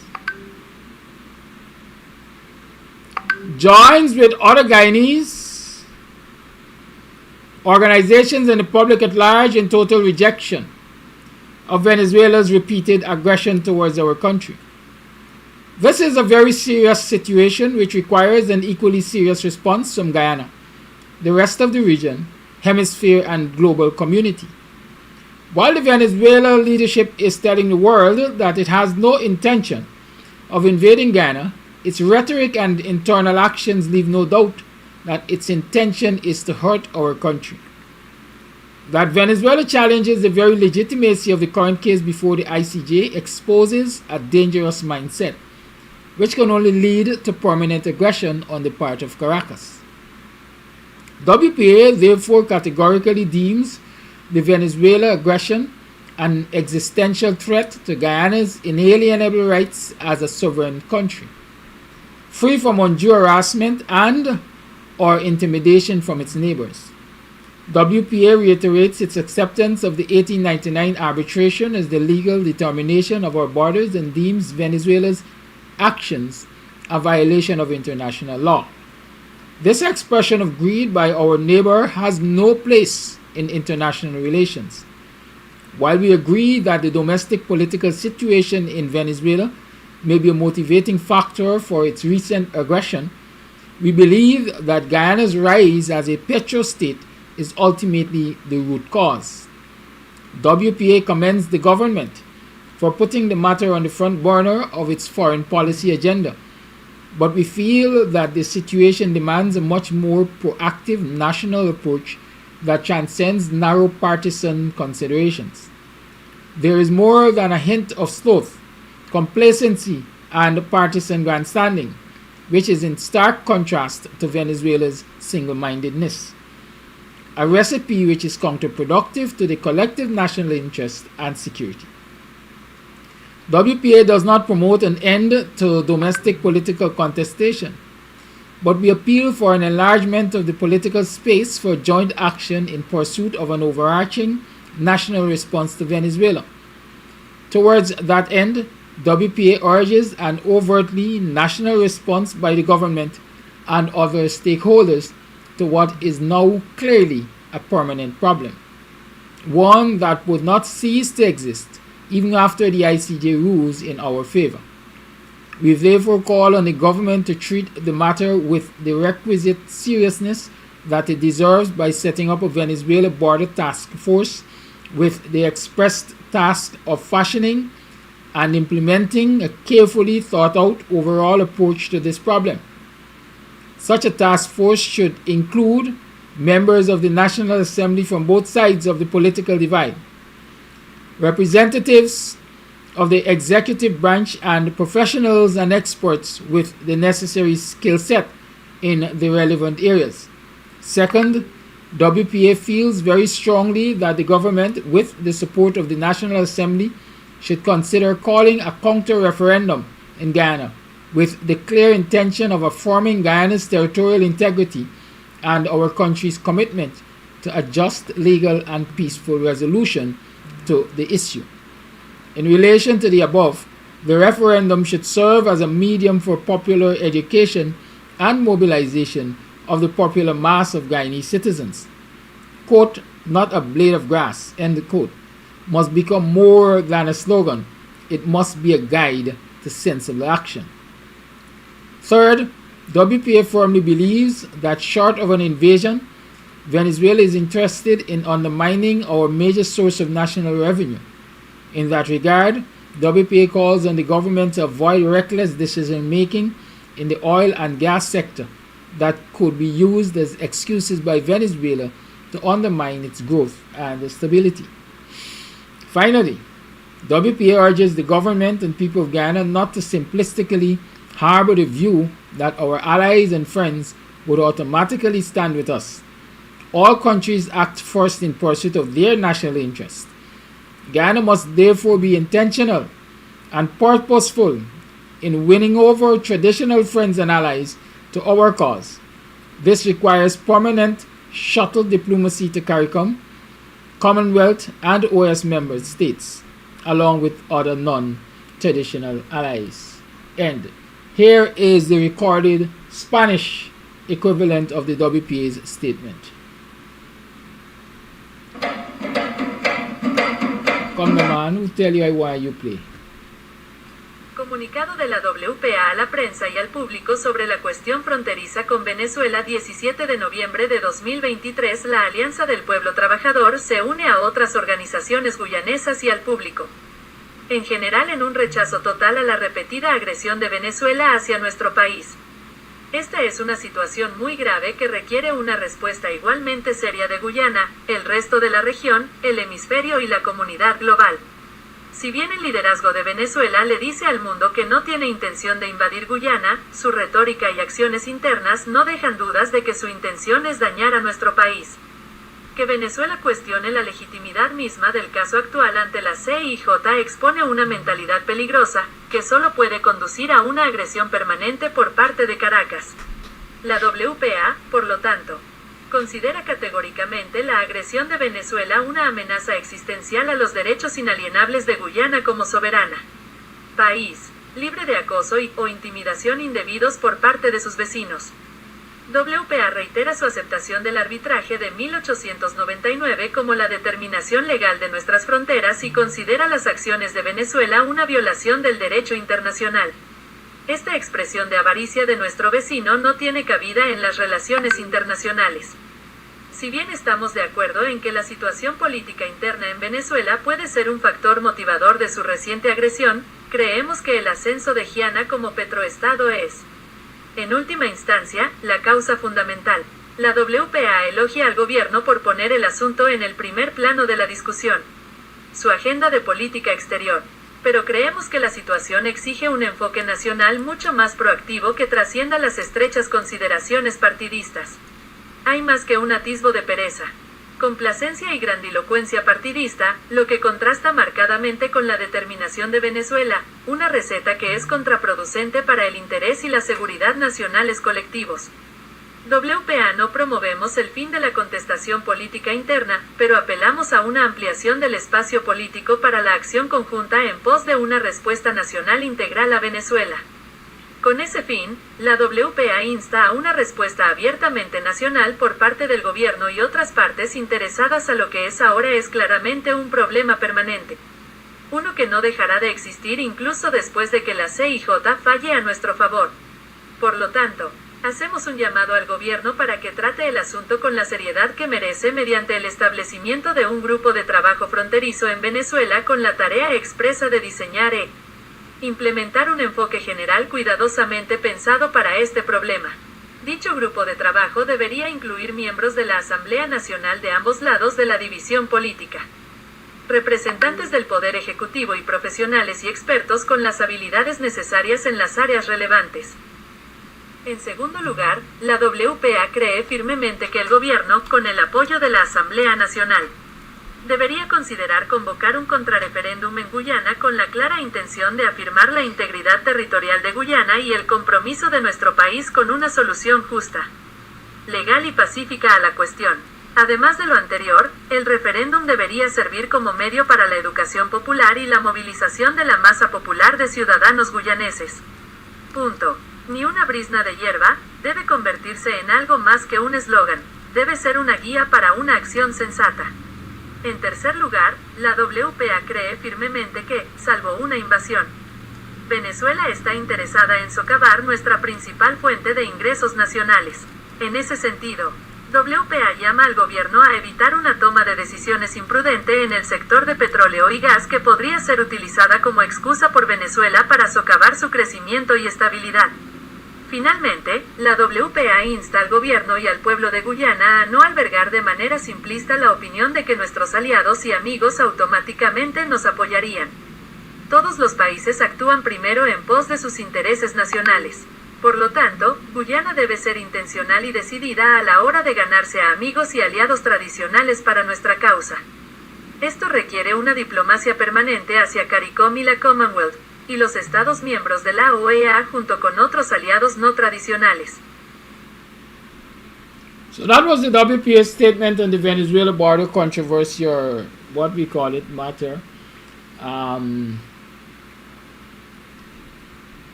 Read by me in English and spoken by somebody in Spanish. And it's as simple as that. Like I have been encouraging and I've been saying, right?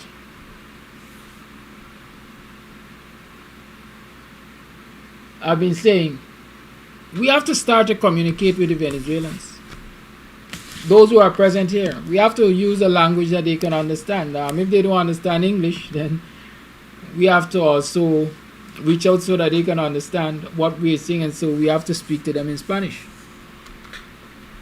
So now is the time more than ever for Guyanese to really show their bilingual abilities.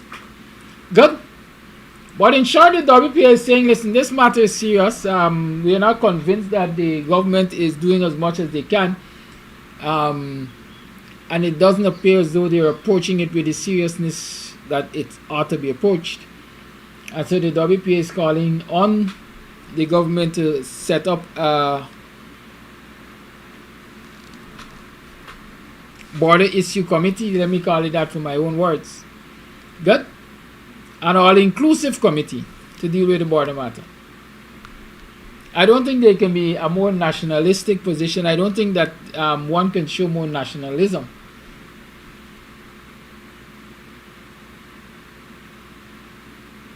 Other than setting up such a committee that every Guyanese and every Guyanese representative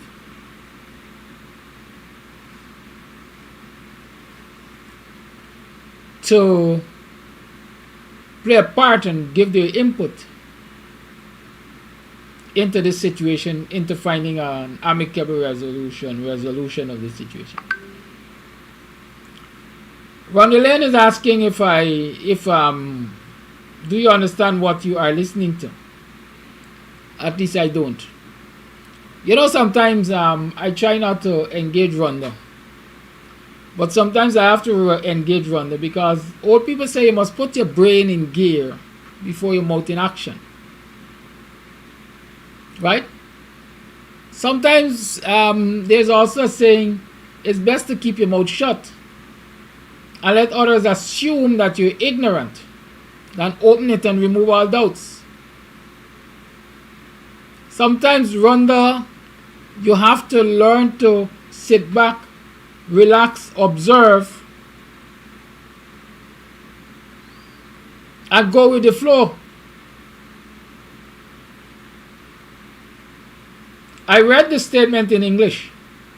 That was for you to understand. I played a Spanish recording of the statement. That is for those Spanish speakers, those Venezuelans who might be listening to the program to understand. So you were catered to and for. And there is no harm in catering to and for others. So sometimes you must chill, sis. You must chill. Somebody gotta always call me and complain for Rhonda.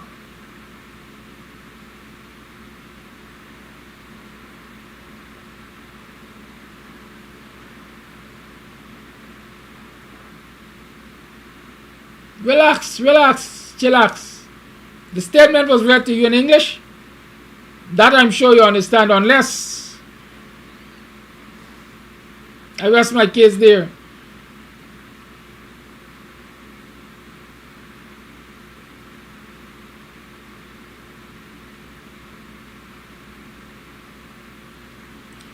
Politics doesn't have to be aggressive. We don't have to be aggressive as political activists and so on. We don't always have to be looking for a fight with somebody. Politics to me is about humanity, is about serving humanity. And that is why I say to people, I'm a member of the WPA. More importantly, I'm an executive member of the WPA. But my politics and my political activism is not restricted to or by the WPA. I'm human. I'm individual. I make determinations for myself, for the greater instance. I support the WPA's position as a political party because I'm usually part of that decision making.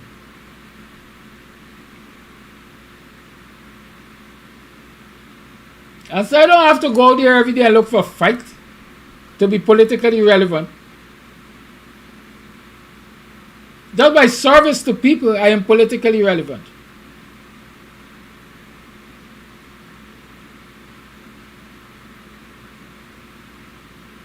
Let's aspire for a greater quality of political service.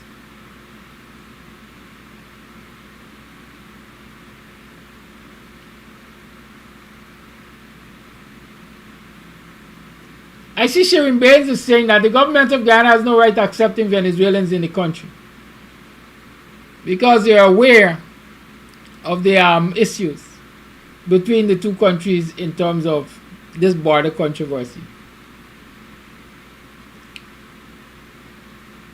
Does the American government accept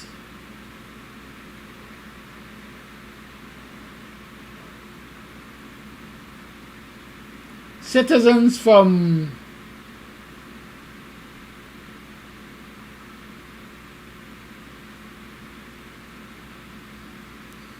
But a country name where the Taliban's were and still are.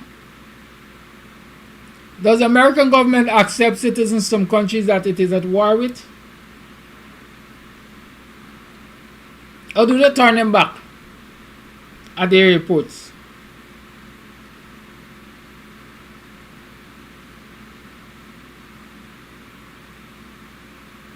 The world is a global village.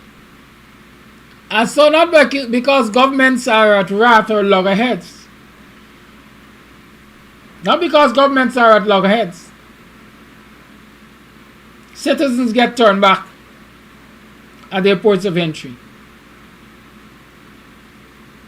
There's criteria for entry into some countries. And so long as a citizen goes through the processes and qualifies, meets those criteria, then that citizen naturally can be allowed into the country. And so to say that because you have a border controversy with Venezuela, Venezuelans are not allowed or should not be allowed into the country.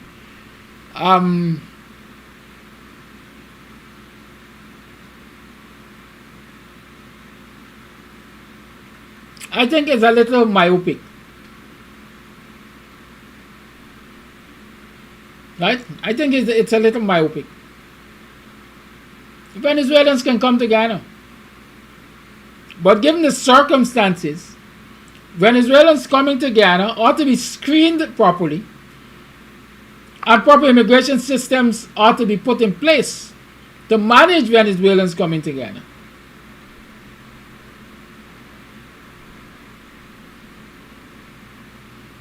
Understand that.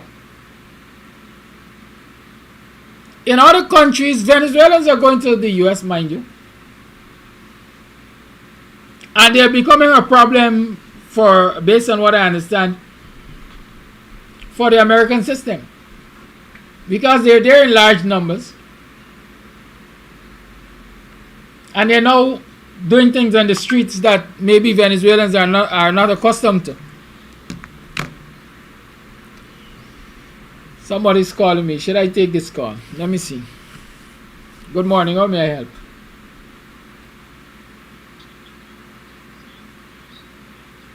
Is it for the program? Are they for the program? Good. I'll play them at that time. Thank you. Yes. So Venezuelans are all over. Humanity dictates. And if your neighbor house on fire, you throw water. Even if you and your neighbor are enemies, you throw water because your neighbor house on fire. So not because we have a border controversy with Venezuela, it means that no Venezuelan should be given safe haven, if I can call it that, in Ghana. No Venezuelan should be given humanitarian help in Ghana.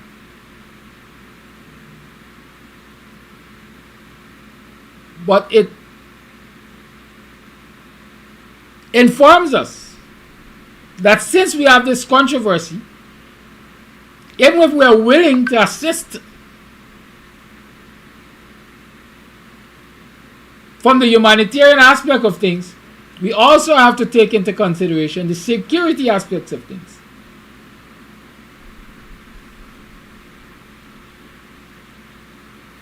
Right? The security aspect of things. And so what we really need in this country is a well-oiled, functioning machinery that will monitor the arrivals of Venezuelans to this country through the borders, through the ports of entry, ensure that they are properly vetted, ensure that systems are in place to track them, if I can call it that, so you know where they are going, you know where they are commuting, you know their whereabouts at all times. And so you can determine whether or not they are proving a threat to the national security of this country. But to just open the floodgates and leave it like that is irresponsible on the part of any government.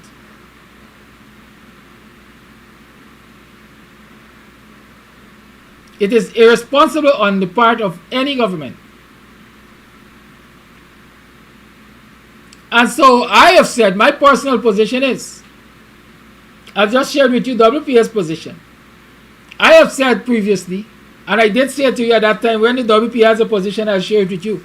But my position is, the issue of the Venezuelans, as it is right now, is a problem for the government of Ghana, or a problem created by the government of Ghana through their mismanagement of the crisis.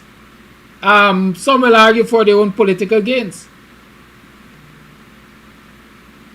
I really and truly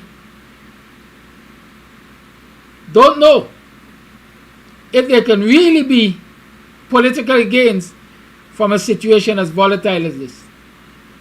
Because the same stick, as I say, that beats white dog is the same stick could beat black dog. And so when the PPP believes that it is allowing Venezuelans a free rein because it can benefit from their votes, etc., it might very well be setting itself up for a fall. Because the very Venezuelans that will be allowed to vote in the elections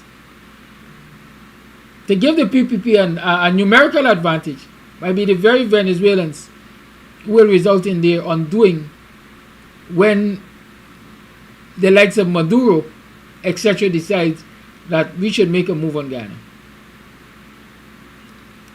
You know, any citizen of your country can contest your national elections office for public office. And so there is a large enough Venezuelan population here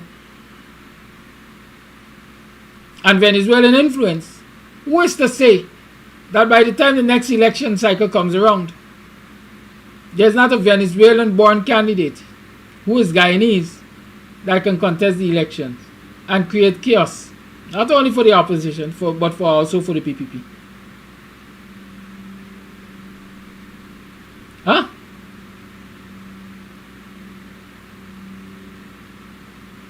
How about that? So let us not try to be inhumane and say Venezuelans should not be allowed here. Let us call on our government to do the right thing.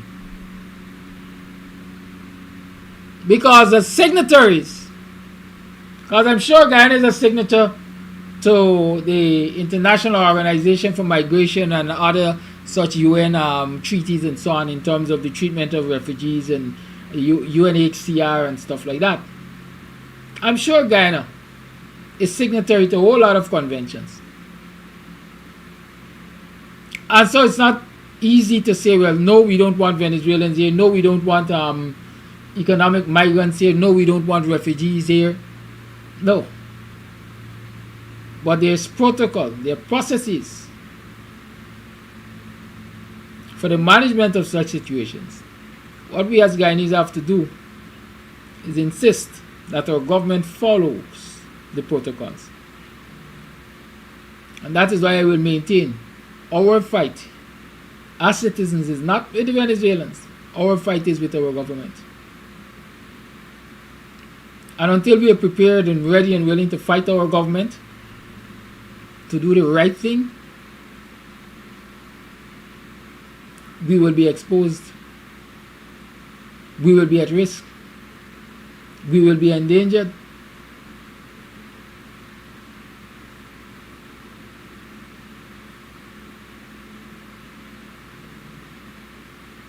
And the people who are putting us at risk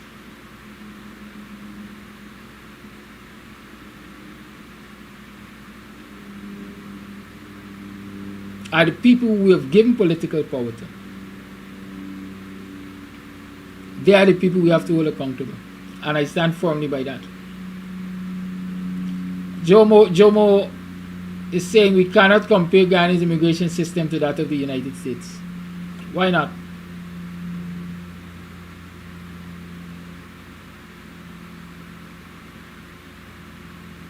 Why not?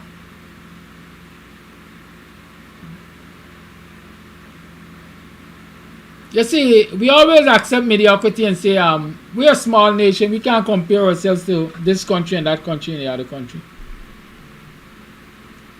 With the kind of resources that we now have access to, and even without that kind of resources, we should always be comparing ourselves to others. Because when we compare ourselves to others, we see where we are lacking and where we need improvement. And that is why while I was in the US for a few mornings, I took the time out to go live whenever I was touring the city or wherever I was going. I took time out to go live and share those sights and scenes with you. Not because, as we like to say, I was suffering from this accustomed see, I was never see comfort see. I wanted us all to be able to make that comparison of what were the services and quality of services and facilities provided for American citizens by the American government compared to what our government here was providing for us.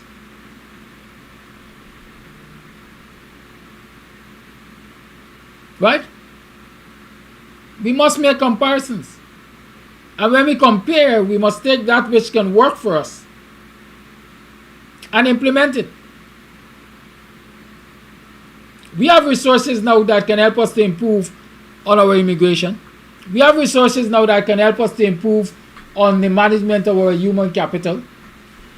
You're saying to me that with the resources that we have now, we cannot have an interconnected digital system that will trace a Guyanese from birth to death? That's not rocket science. That is being done around the world. One search in a database in the US, for example, will give you the whole life history of one of its citizens. When they were born, where they were born, who were their parents, where they were educated, when they enlisted or not enlisted in the army, what injuries they suffered, because the medical records will also be a part of that database. Are we saying that in this 2023 year, this technological era, Guyana is not capable of that? Interconnecting its human resource database? So, you know, when somebody is born, you know, when they attain the age that they should get an ID card, NIS card, TIN number.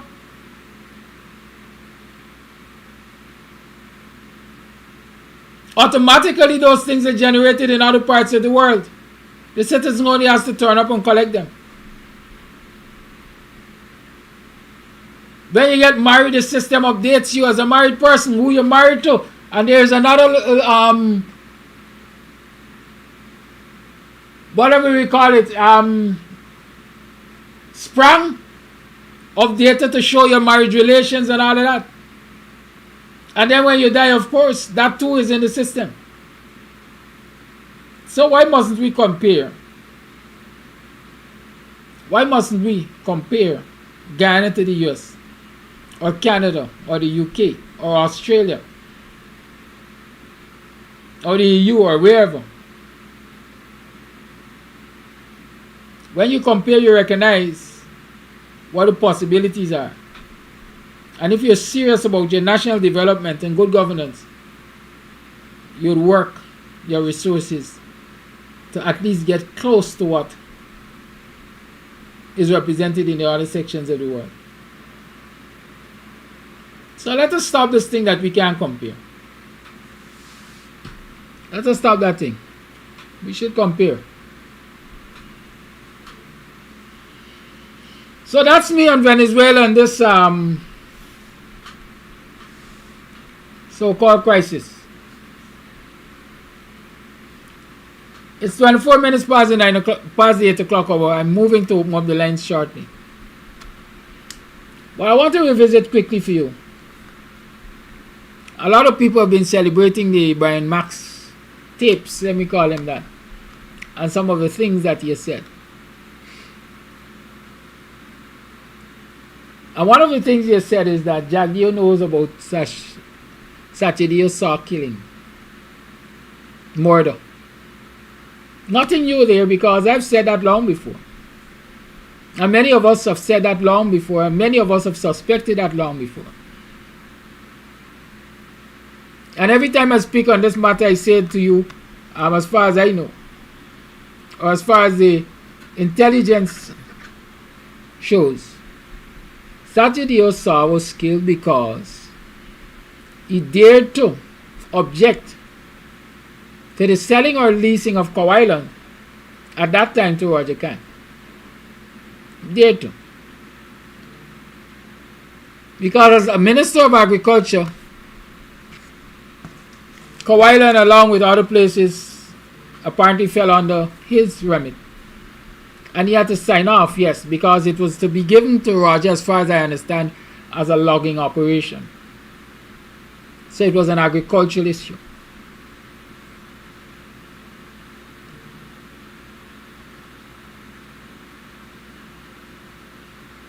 And so pressure perhaps was brought to bear from the US and Canada and so on, because of course they had their eyes on Roger Khan as this kingpin and so on and so forth and so on.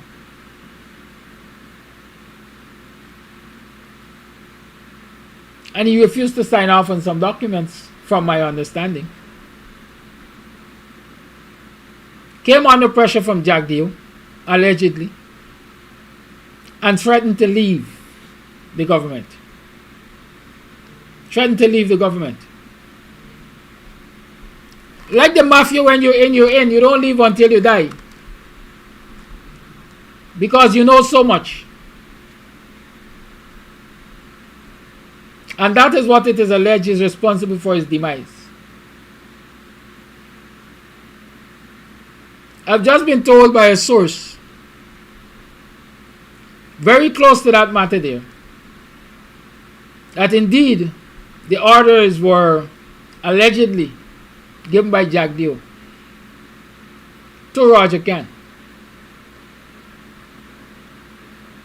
There was an agreement, allegedly, that Saturday Saw was a threat to whatever the operation was and had to be eliminated. The amount paid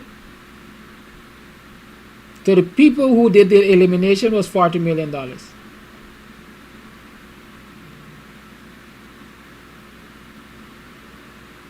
$40 million.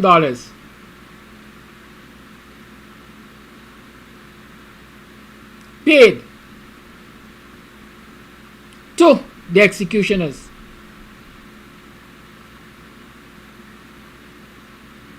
Who are known by this informant.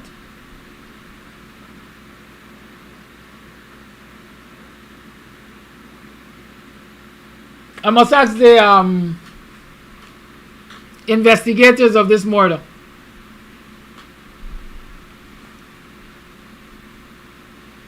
if in the examination of the scene they found vomit, did you find vomit at the scene of the Saturday Saw execution? Because my informant told me that one of the executioners witnessing death for the first time vomited like a dog, as we like to say. Vomited like a dog on the scene. And so we perhaps can go back to newspaper photographs of the scene and so on and see if we see anything like vomit. See if we see anything like vomit. My understanding is that the same individual was blown up by a grenade on the East Coast. As they would say, the person blew themselves up, blew himself up with a grenade.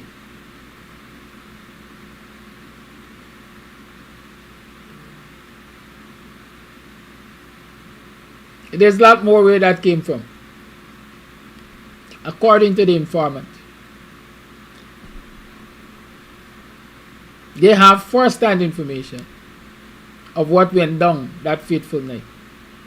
And beyond the shadow of a doubt, they know, or they are alleging, Jack Day was the man behind it. $40 million is the amount paid.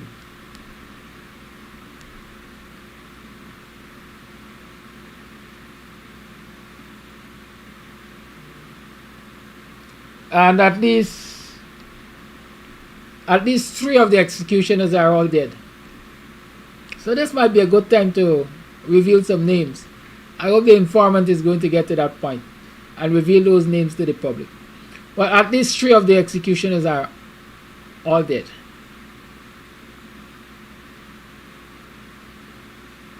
But the masterminds are still alive.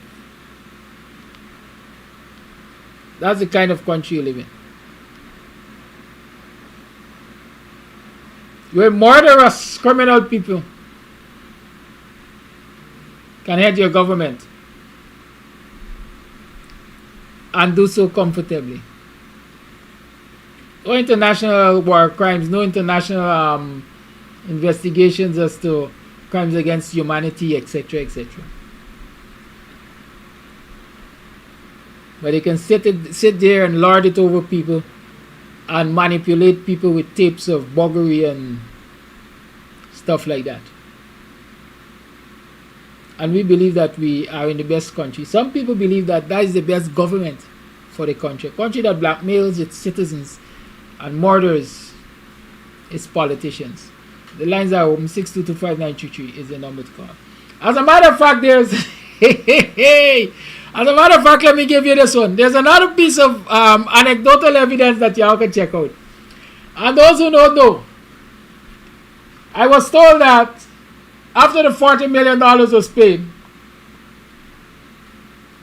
everybody in a particular community related to the gang was wearing Timberlands the next morning. Timberlands and new clothes. That was the wear the next day, after the deal was made and the $40 million was paid. Timberlands and new gangzy, as we like to say, that is what was on display in a particular community. Y'all check that out. The lines are open. 6225933 is the number to call. You're tuned to Guyanese Morning Time. I have some voice notes.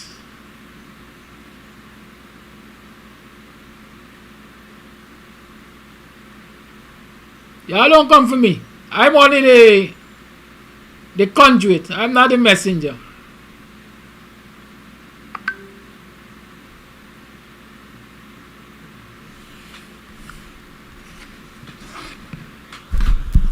Call it live. Good morning.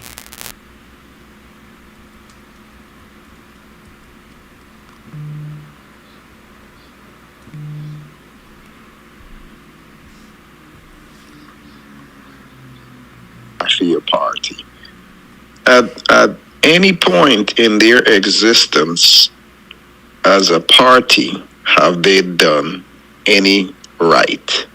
It seems from the inception, after the split, they have become and are still a racist and continue along that path. So it is my understanding that they should be banished from Guyana, because how do you, right, kill, and that just goes to show the evilness of them, kill your own minister, their own minister, and guess who they get to do it? I'm sure those executioners were African Guyanese, because this saying, the cheapest thing in Guyana is a African man, where you can get him to do anything. It is sickening. Just one other comment in reference to the fact finders. I think a little bit more time should have been given to them, because it was only 6 days. It should have been possibly about 10 days. And I guess they would have to house them and all that, and cost and stuff like that. So again, a little bit more time should have been given to where they can have more town hall where people would have more time to actually talk about the discrimination, the quickness and all the stuff that happened. And I hope they learn from the lesson that actually had taken place and be prepared next time they're here, which I am hoping there is a round two. The African Guyanese members of government, whether local or in parliament, seems to always give, in my opinion, the PPP leverage, or they simply refuse to do the things that they need to do, which is to be on offense. Always be a step ahead of them.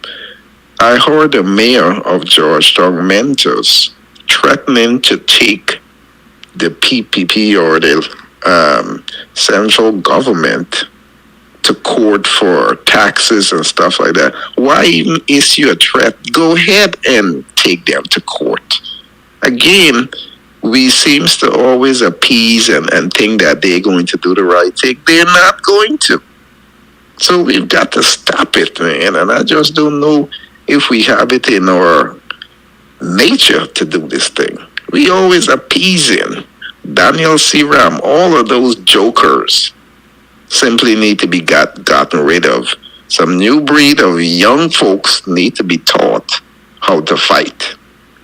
And it's in my opinion, it is done because Mr. Norton refused to tell the people to come out. He refused to listen to the people. The people want the PNC to get out there and fight. But Mr. Norton and whoever is holding them back, in my opinion. And that's my take. Thank you, caller.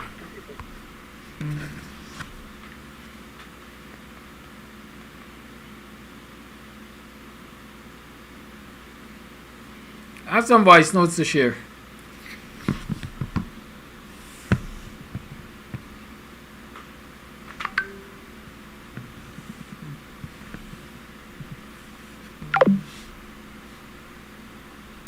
Kwame Wing. The story with Kwame Wing is one named Kenny from Julepol. Is one. Caller, y'all give me some time. I got some things to play. I'm getting information to share with you. Y'all relax, the man. Okay? Good. Gaddafi, and next I'm going to tell you. The story with Kwame Wing. The story with Kwame Wing is one named Kenny from Julepol. Is one the man that kills Kwame Wing. This one the man that killed him and the boy that died in Suriname through the grenade in Kaichun News. Kenny. Nandalal is the man who set the rhythm there for kill Kwame Wing. Kenny and the boy that died, what they call Fireman, I know he is Fireman. He died, the boy that threw the grenade in Kaichun News. Kenny is the man who hooked to them from Lepul, right? This is the man who killed Kwame Wing. Not grey by, maybe got an idea. It come from Nandalal. Look, the next thing, my brother, you see, Fireman, the pay one of them from a curriculum named Gray, the call it Cashew. If you watch back when Infanali was in a curriculum, he was the man who telling everybody, come in the ground, come in the ground. They pay him to poison Fireman and Skinny, right? He slow poison Fireman because of information and looking to get the $50 million reward we went to the head, right? And get a part of the money to me understanding, But he's the man with the pay. He's the man who used to be around the coalition, sit down in all the meeting, the APNU meeting at the Agricola. And when he been a snitch, he was the man who came back certain information to the PPP. You understand me? This is the man who they're using in Agricola for bring the youths together, for do a lot of weird things for the PPP. But I, as a man, would have sanctioned an Agricola from right there, because I could always pass a good word. For instance, you've heard enough. What else y'all want to hear? What else y'all want to hear? I think you've heard enough on these matters. Well, adoy. Y'all living in a nice country. Let's read up 6225933 is the number to call. Did you hear those voice notes? Did you hear those voice notes? Did you hear the names of the people who are involved and where some of them are? 6 feet under. So dead man tell no tales, right? That's what they say. But there are people who are alive who know the tales. Call it life. Yeah, good morning, Kanaki. About this morning, I heard you talking, but I didn't catch the part that you say you were playing the Spanish version to the English that you spoke. So when the Spanish thing started to come on, and it was going on, that is why I put up the comment that I made. And I'm quite certain you noticed that I said, okay, Antam, because I stand to be corrected. It is not that I like to pick fight, but I like to hear my views. Anyway, moving along. Now we're talking about the implosion of these Venezuelans and the different things. Now why we gotta watch at them? They could be used as what we're seeing as voters in the up and coming elections.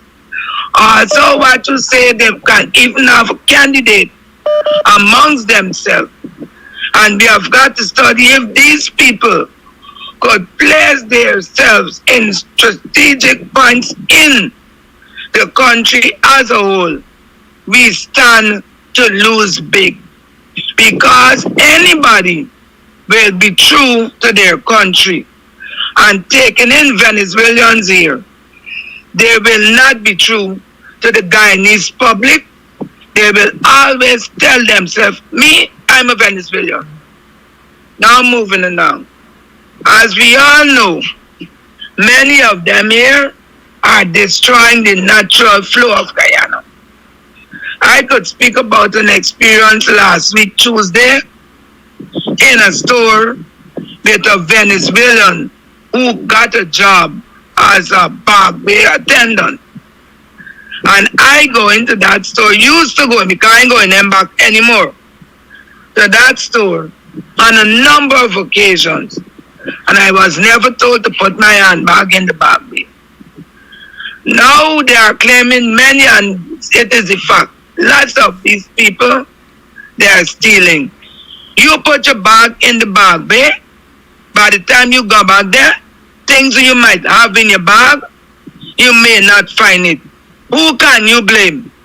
So that person and the many people who are looking to give these people jobs because they could underpay them, it might prove dangerous to the business. Now with the graduation, as you rightly say, if I was a parent with a child graduating and they had issued that edict for me, my child would not have gone to the graduation. The child would have got to understand why I choose not to go. And the thing about the prom is a different itinerary, Gaddafi. You have your place. You could say, I will donate my place for the prom. And what the parents got to do, it has got to spend money for the graduation. Take away the money, don't give them the money. Because the child will go at a later date, they have to give the child the certificate. And they take a different venue and they do what they gotta do with the prom and let the children get the prom. But don't spend the money within the school system. And the monies from the graduation, the school do make a profit. Let them lose that and let them go into their pockets to buy and make teaching aids for the nonsense, because they will destroy the children to see the day when they want to enjoy it with the parents and to do things to please the government, the installed regime. Who cares not even a rat tail about teachers? So they have got to study what they will lose. And parents have got to come together to pressure them as they playing the stupid and let it feel. When they come and they ask parents to donate things to the school, yeah, stop donating it. Because husband or man does put money in the house so that you, the woman, could say, you know what, school asks $2, I will give them $2. Stop giving them. Let the government give them. Because if me as a parent, who keeping you through the ages, at least 5 years at secondary school, cannot be allowed to go and see my child graduate with who I choose to carry on, the parents get invited. Why must I, during school life now, donate anything from my pocket to enhance the behavior and to enhance the school? Let the government give it to them. Bye-bye. Thank you. So the Guyanese Defense Force has acquired a metal shark 115 Defiant patrol boat. Right? It is coming out of the US, the Louisiana production facility. Heading to Guyana. Y'all want to see it? Oh, y'all see it already. Lord. Defense money spending. The lines remain open. 6225933 is the number to call. You're tuned to the Guyanese Morning Time. Call your live.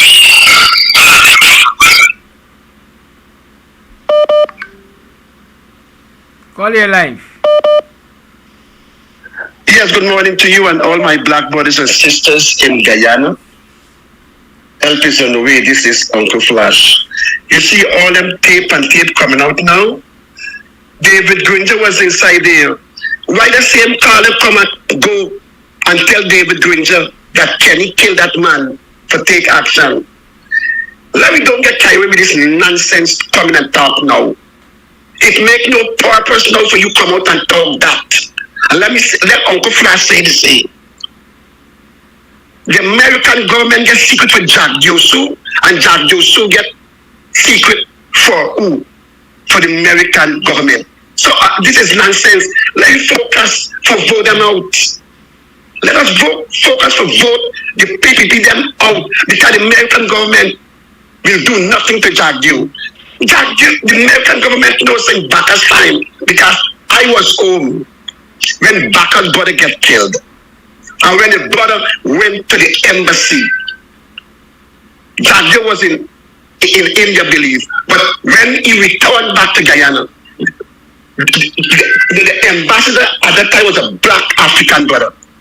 And the interview, he said all what he told the Guyana government, the Guyana president, that one of the citizens came in and made some serious allegation. That tape is still in the embassy. The American government know that. To my black brother and sister, don't get caught up with all this tape of people coming out to one talk. Why Mac in come out and give David Granger that all the information that? No. But Mark bring him on his show 2 days ago, and he talking, oh, David Granger nice to him. When David Granger here, he get locked up. The witness said, lose him. Right away, lose him. But when them particularly supporters go for kill them black children, our David Granger said, call and tell that MP guy, Jordan, oh, make sure he gets transportation and get those children home. Come on now, my black brother and sister. Let me don't be fool and get caught up in this nonsense here. Mac was enjoying this. I don't Mac running around and talking. What make you not tell Uncle Flash how many black people he killed, how many black people he punished, how many black people he helped destroy when he was in the street. Mac must hear Uncle Flash. Every good thing has come to an end, and every bad thing has come to an end. Face your problem now. Don't look for black man for help you now. We don't want to feed them nonsense, man. We got know 22 years ago. Let me move on. The people that came to Guyana, Uncle Flash is saying, is a slap to our face. Because they knew from the beginning, 1 week they cannot know everything that's going on. They should see the amount of people that went to Washington, D.C. They should say, something desperate wrong. Look how many MPs, private citizens, leaders come in and talk. They should have given us 2 weeks or 3 weeks. You have to leave room for disappointment. What about if rainfall 2 days or a whole day straight? And those who organize it in Guyana, shame and disgrace. Because how can you put 1 day for the 2 regents that who was discriminated and brutally killed for morning and afternoon? When you travel up Mackenzie, you come back tired, you can just want to bathe and relax. That is nonsense. They put a slap in Uncle Flash's face with that nonsense. Both parties, those who come and the organizer them, they should do a better work. And I will never use the word say, I do hope they're not going to mistake. 23 years, we learned a lot of mistakes. Why you must continue to learn from mistakes? It's nonsense now in Guyana. Totally nonsense. Thank you very much for your time. Thank you for your call.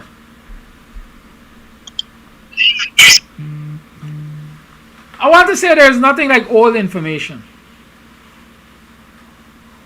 There's nothing like old information. That is why we have books written.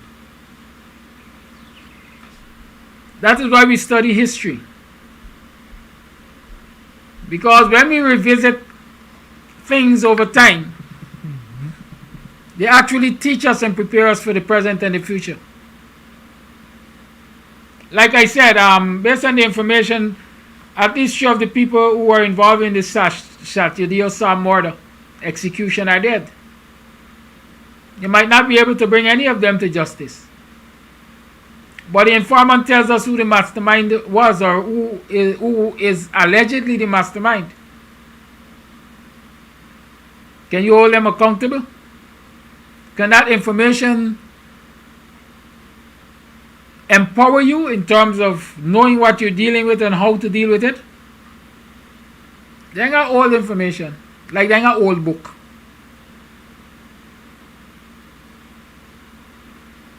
And history will teach us.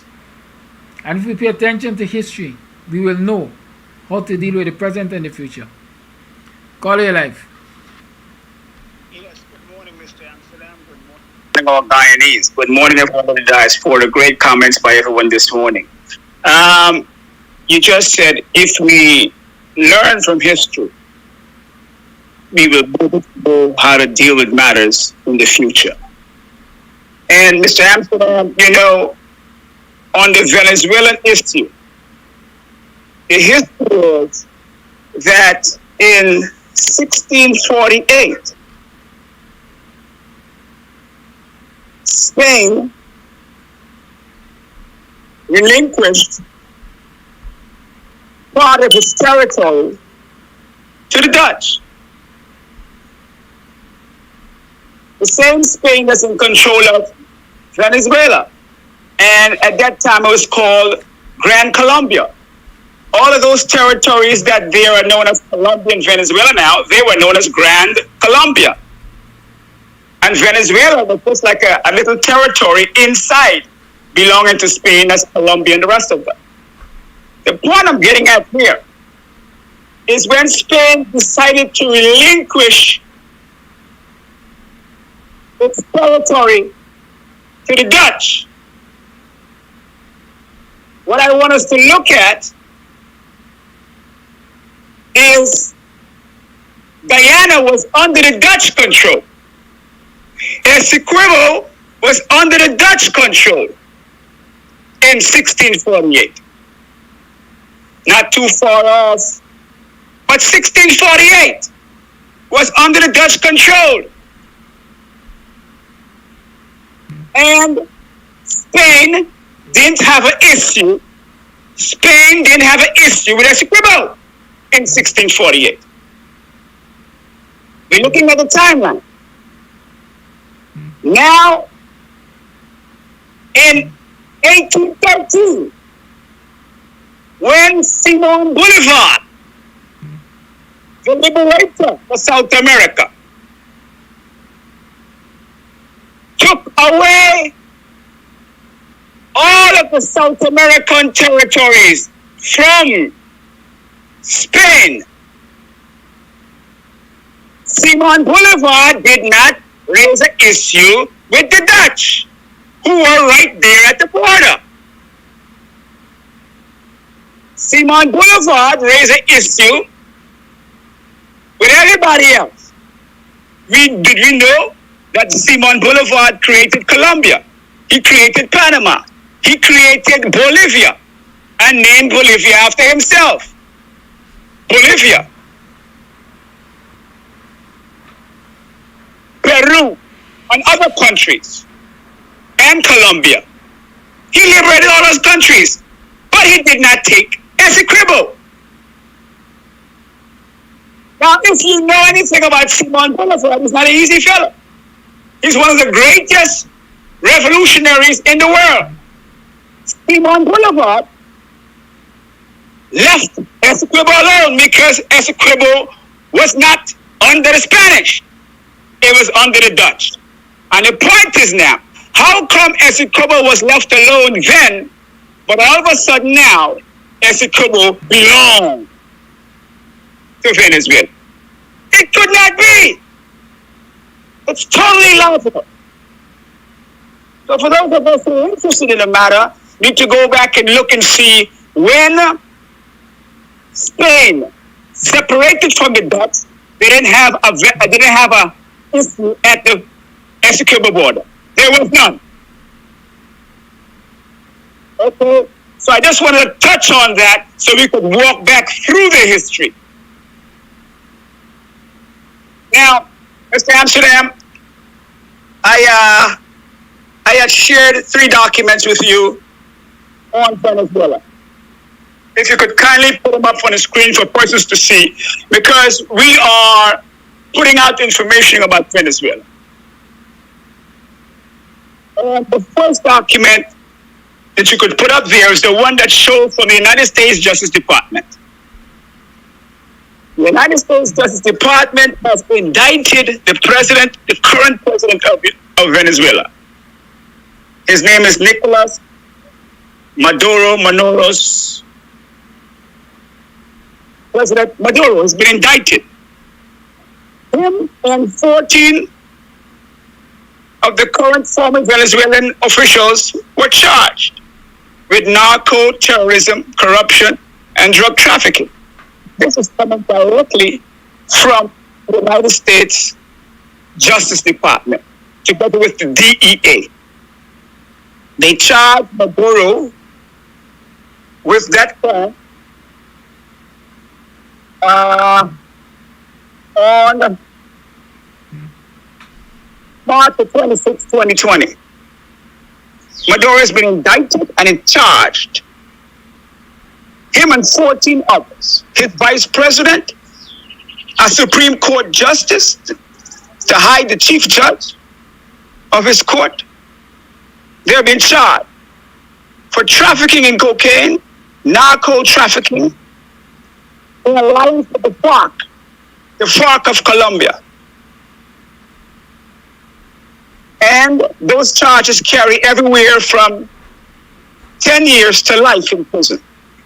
This is not make-up. I'm not making this up. This is on the official website of the United States Federal government and the Justice Department.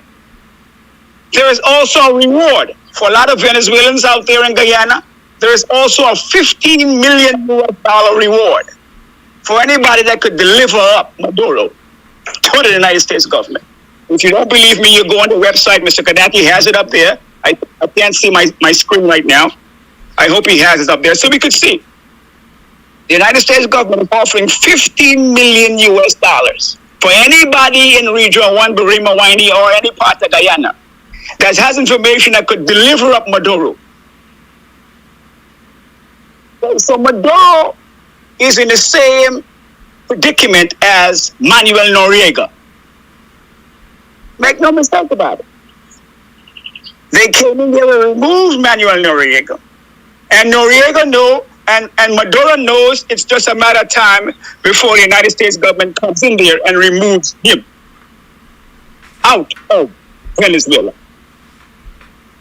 And he also knows that his opposition, Maria, she is waiting for the opportunity. So don't believe that the opposition is that stupid enough to know that Maduro is 1 foot in and 1 foot out. He's 1 foot in jail on international crimes. So don't believe that the opposition is going to support a Maduro who is about to end up the same way Saddam Hussein ended up. Maduro is on a slippery slope as we speak. So when Maduro is making it seem like he wants to go to war, he will be going to war by himself, because you best to believe certain generals on his team are not stupid enough to end up on the deck of cards like those in Iraq ended up on the deck of cards. They want to hold their pieces close to their chest and wait for opportunity. And so does his opposition leader, Maria. She wants to become president. So that is why the United States pushed for an agreement 3 weeks ago, that the opposition leader of Venezuela could be able to participate in elections, because she wants her chance. So she's not going to get the chance to participate in elections and become the first female president when Maduro gets removed, or Manuel Noriega got removed. So in the grand scope of things, when we are considering, we need to consider these things into the grand scope. And we just can't run with what we see on Facebook all the time or on TikTok. Maduro is about to go down. He's going to be removed. The region is too important to allow him not to be removed. So while certain political leaders are telling people certain things, we Guyanese need to be able to read the book for ourselves and make our own additional analysis. Additional analysis. And like I said, going back to the issue, Simon Boulevard never had a claim on Guyana. He could not have. Because of the agreement. Spain never had a claim on Essequibo. Thank you. That's it. Once again, thank you for accepting my call. Thank you for your call. In case you're wondering what the referendum will say, or what the referendum, what are the questions being asked on the referendum? It is 3 minutes, it is 4 minutes past the 9 o'clock hour. Sorry, I'm not taking more calls. I'm about to wrap up. You have it on the screen there. 2023 Venezuelan referendum.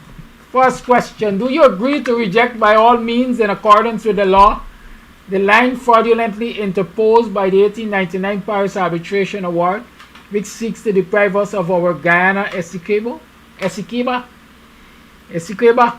Do you support the 1966 Geneva Agreement as the only valid legal instrument to reach a practical and satisfactory solution for Guyana, Venezuela, regarding the controversy over the territory of Guyana Essequibo? Do you agree with Venezuela's historical position of not recognizing the jurisdiction of the International Court of Justice to resolve the territorial controversy over Guyana Essequibo? Do you agree to oppose by all legal means Guyana's claims to unilaterally dispose of a sea pending delimitation illegally and in violation of international law? And finally, do you agree with the creation of the Guyana Essequibo state and the development of an accelerated plan for comprehensive care for the current and future population of that territory, which includes, among others, the granting of citizenship and identity card, Venezuela, in accordance with the Geneva Agreement and international law, consequently incorporating said state on a map of Venezuelan territory? So those are the questions to be answered on the 3rd of December in the Venezuelan referendum. And as you can see, like I keep saying, we have some politicians who put themselves in a place of no return. Because I am of the firm opinion that with such a referendum, the Venezuelan citizenry will vote yes. And when they vote yes, what will Maduro do next? Because if you ask the people if I should take Essequibo and make it a part of Venezuela, and they say yes,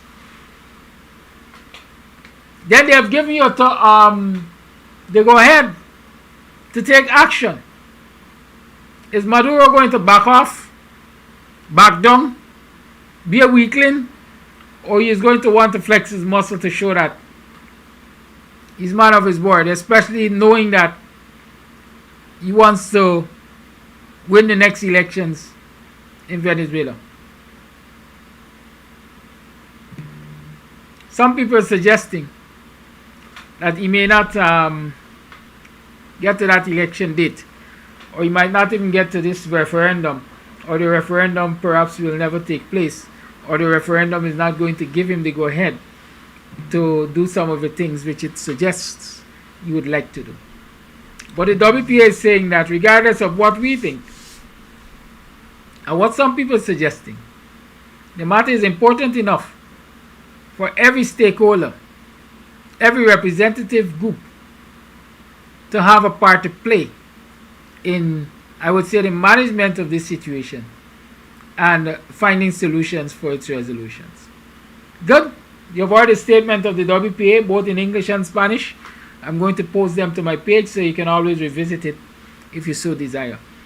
It is now 9 hours, 7 minutes past the 9 o'clock hour. And let me tell you that the menu for this week's Creole Friday is shine rice. Well, last year I had a good shine rice. Shine rice goes good with anything. And so this week you're going to get some shine rice with some grilled fish. Right? Shine rice and grilled fish in sweet and sour sauce. So look out. That's the menu for this week. We're working on giving you a 3-course in a box. And so you can inquire about the price later. But start to place your orders.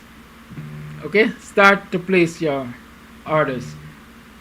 Friday is karaoke. We have karaoke on Friday. Come down and enjoy the atmosphere. Come down and enjoy the vibes.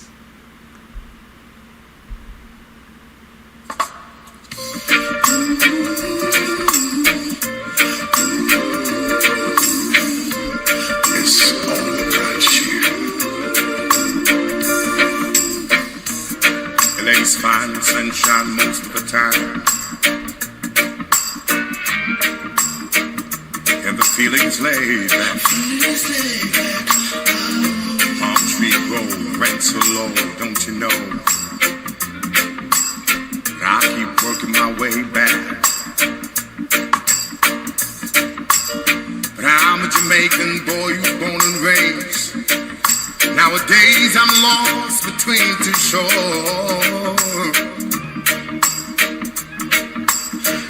LA's fine, but it ain't home. New York is home, but it ain't mine no more.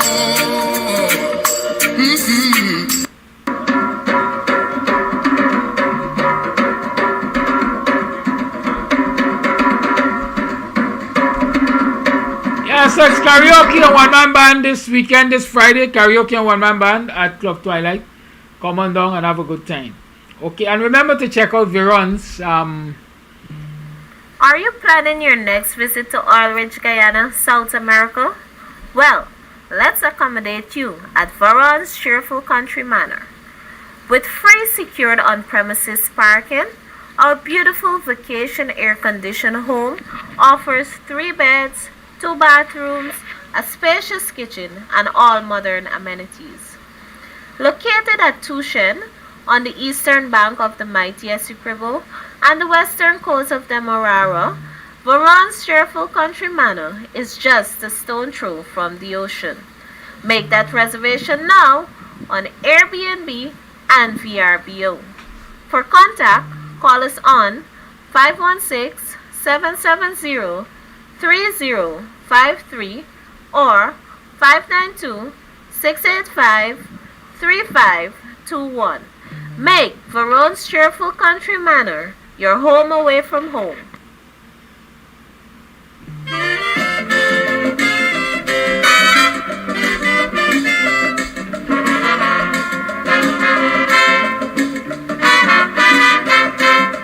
You put in a 12-cent meatball, you was gonna lice. I gonna give you a word of advice, take your meat out my eyes. You can get meat anywhere, but for the best cuts of chicken, beef, pork, mutton, and lots more, check out T&W Harris Butcher Shop, located in the East Remvelt Market Meat section. Call us on 609-2049. Ask for Rastaman. T&W Harris Butcher Shop brings you the best in fresh cut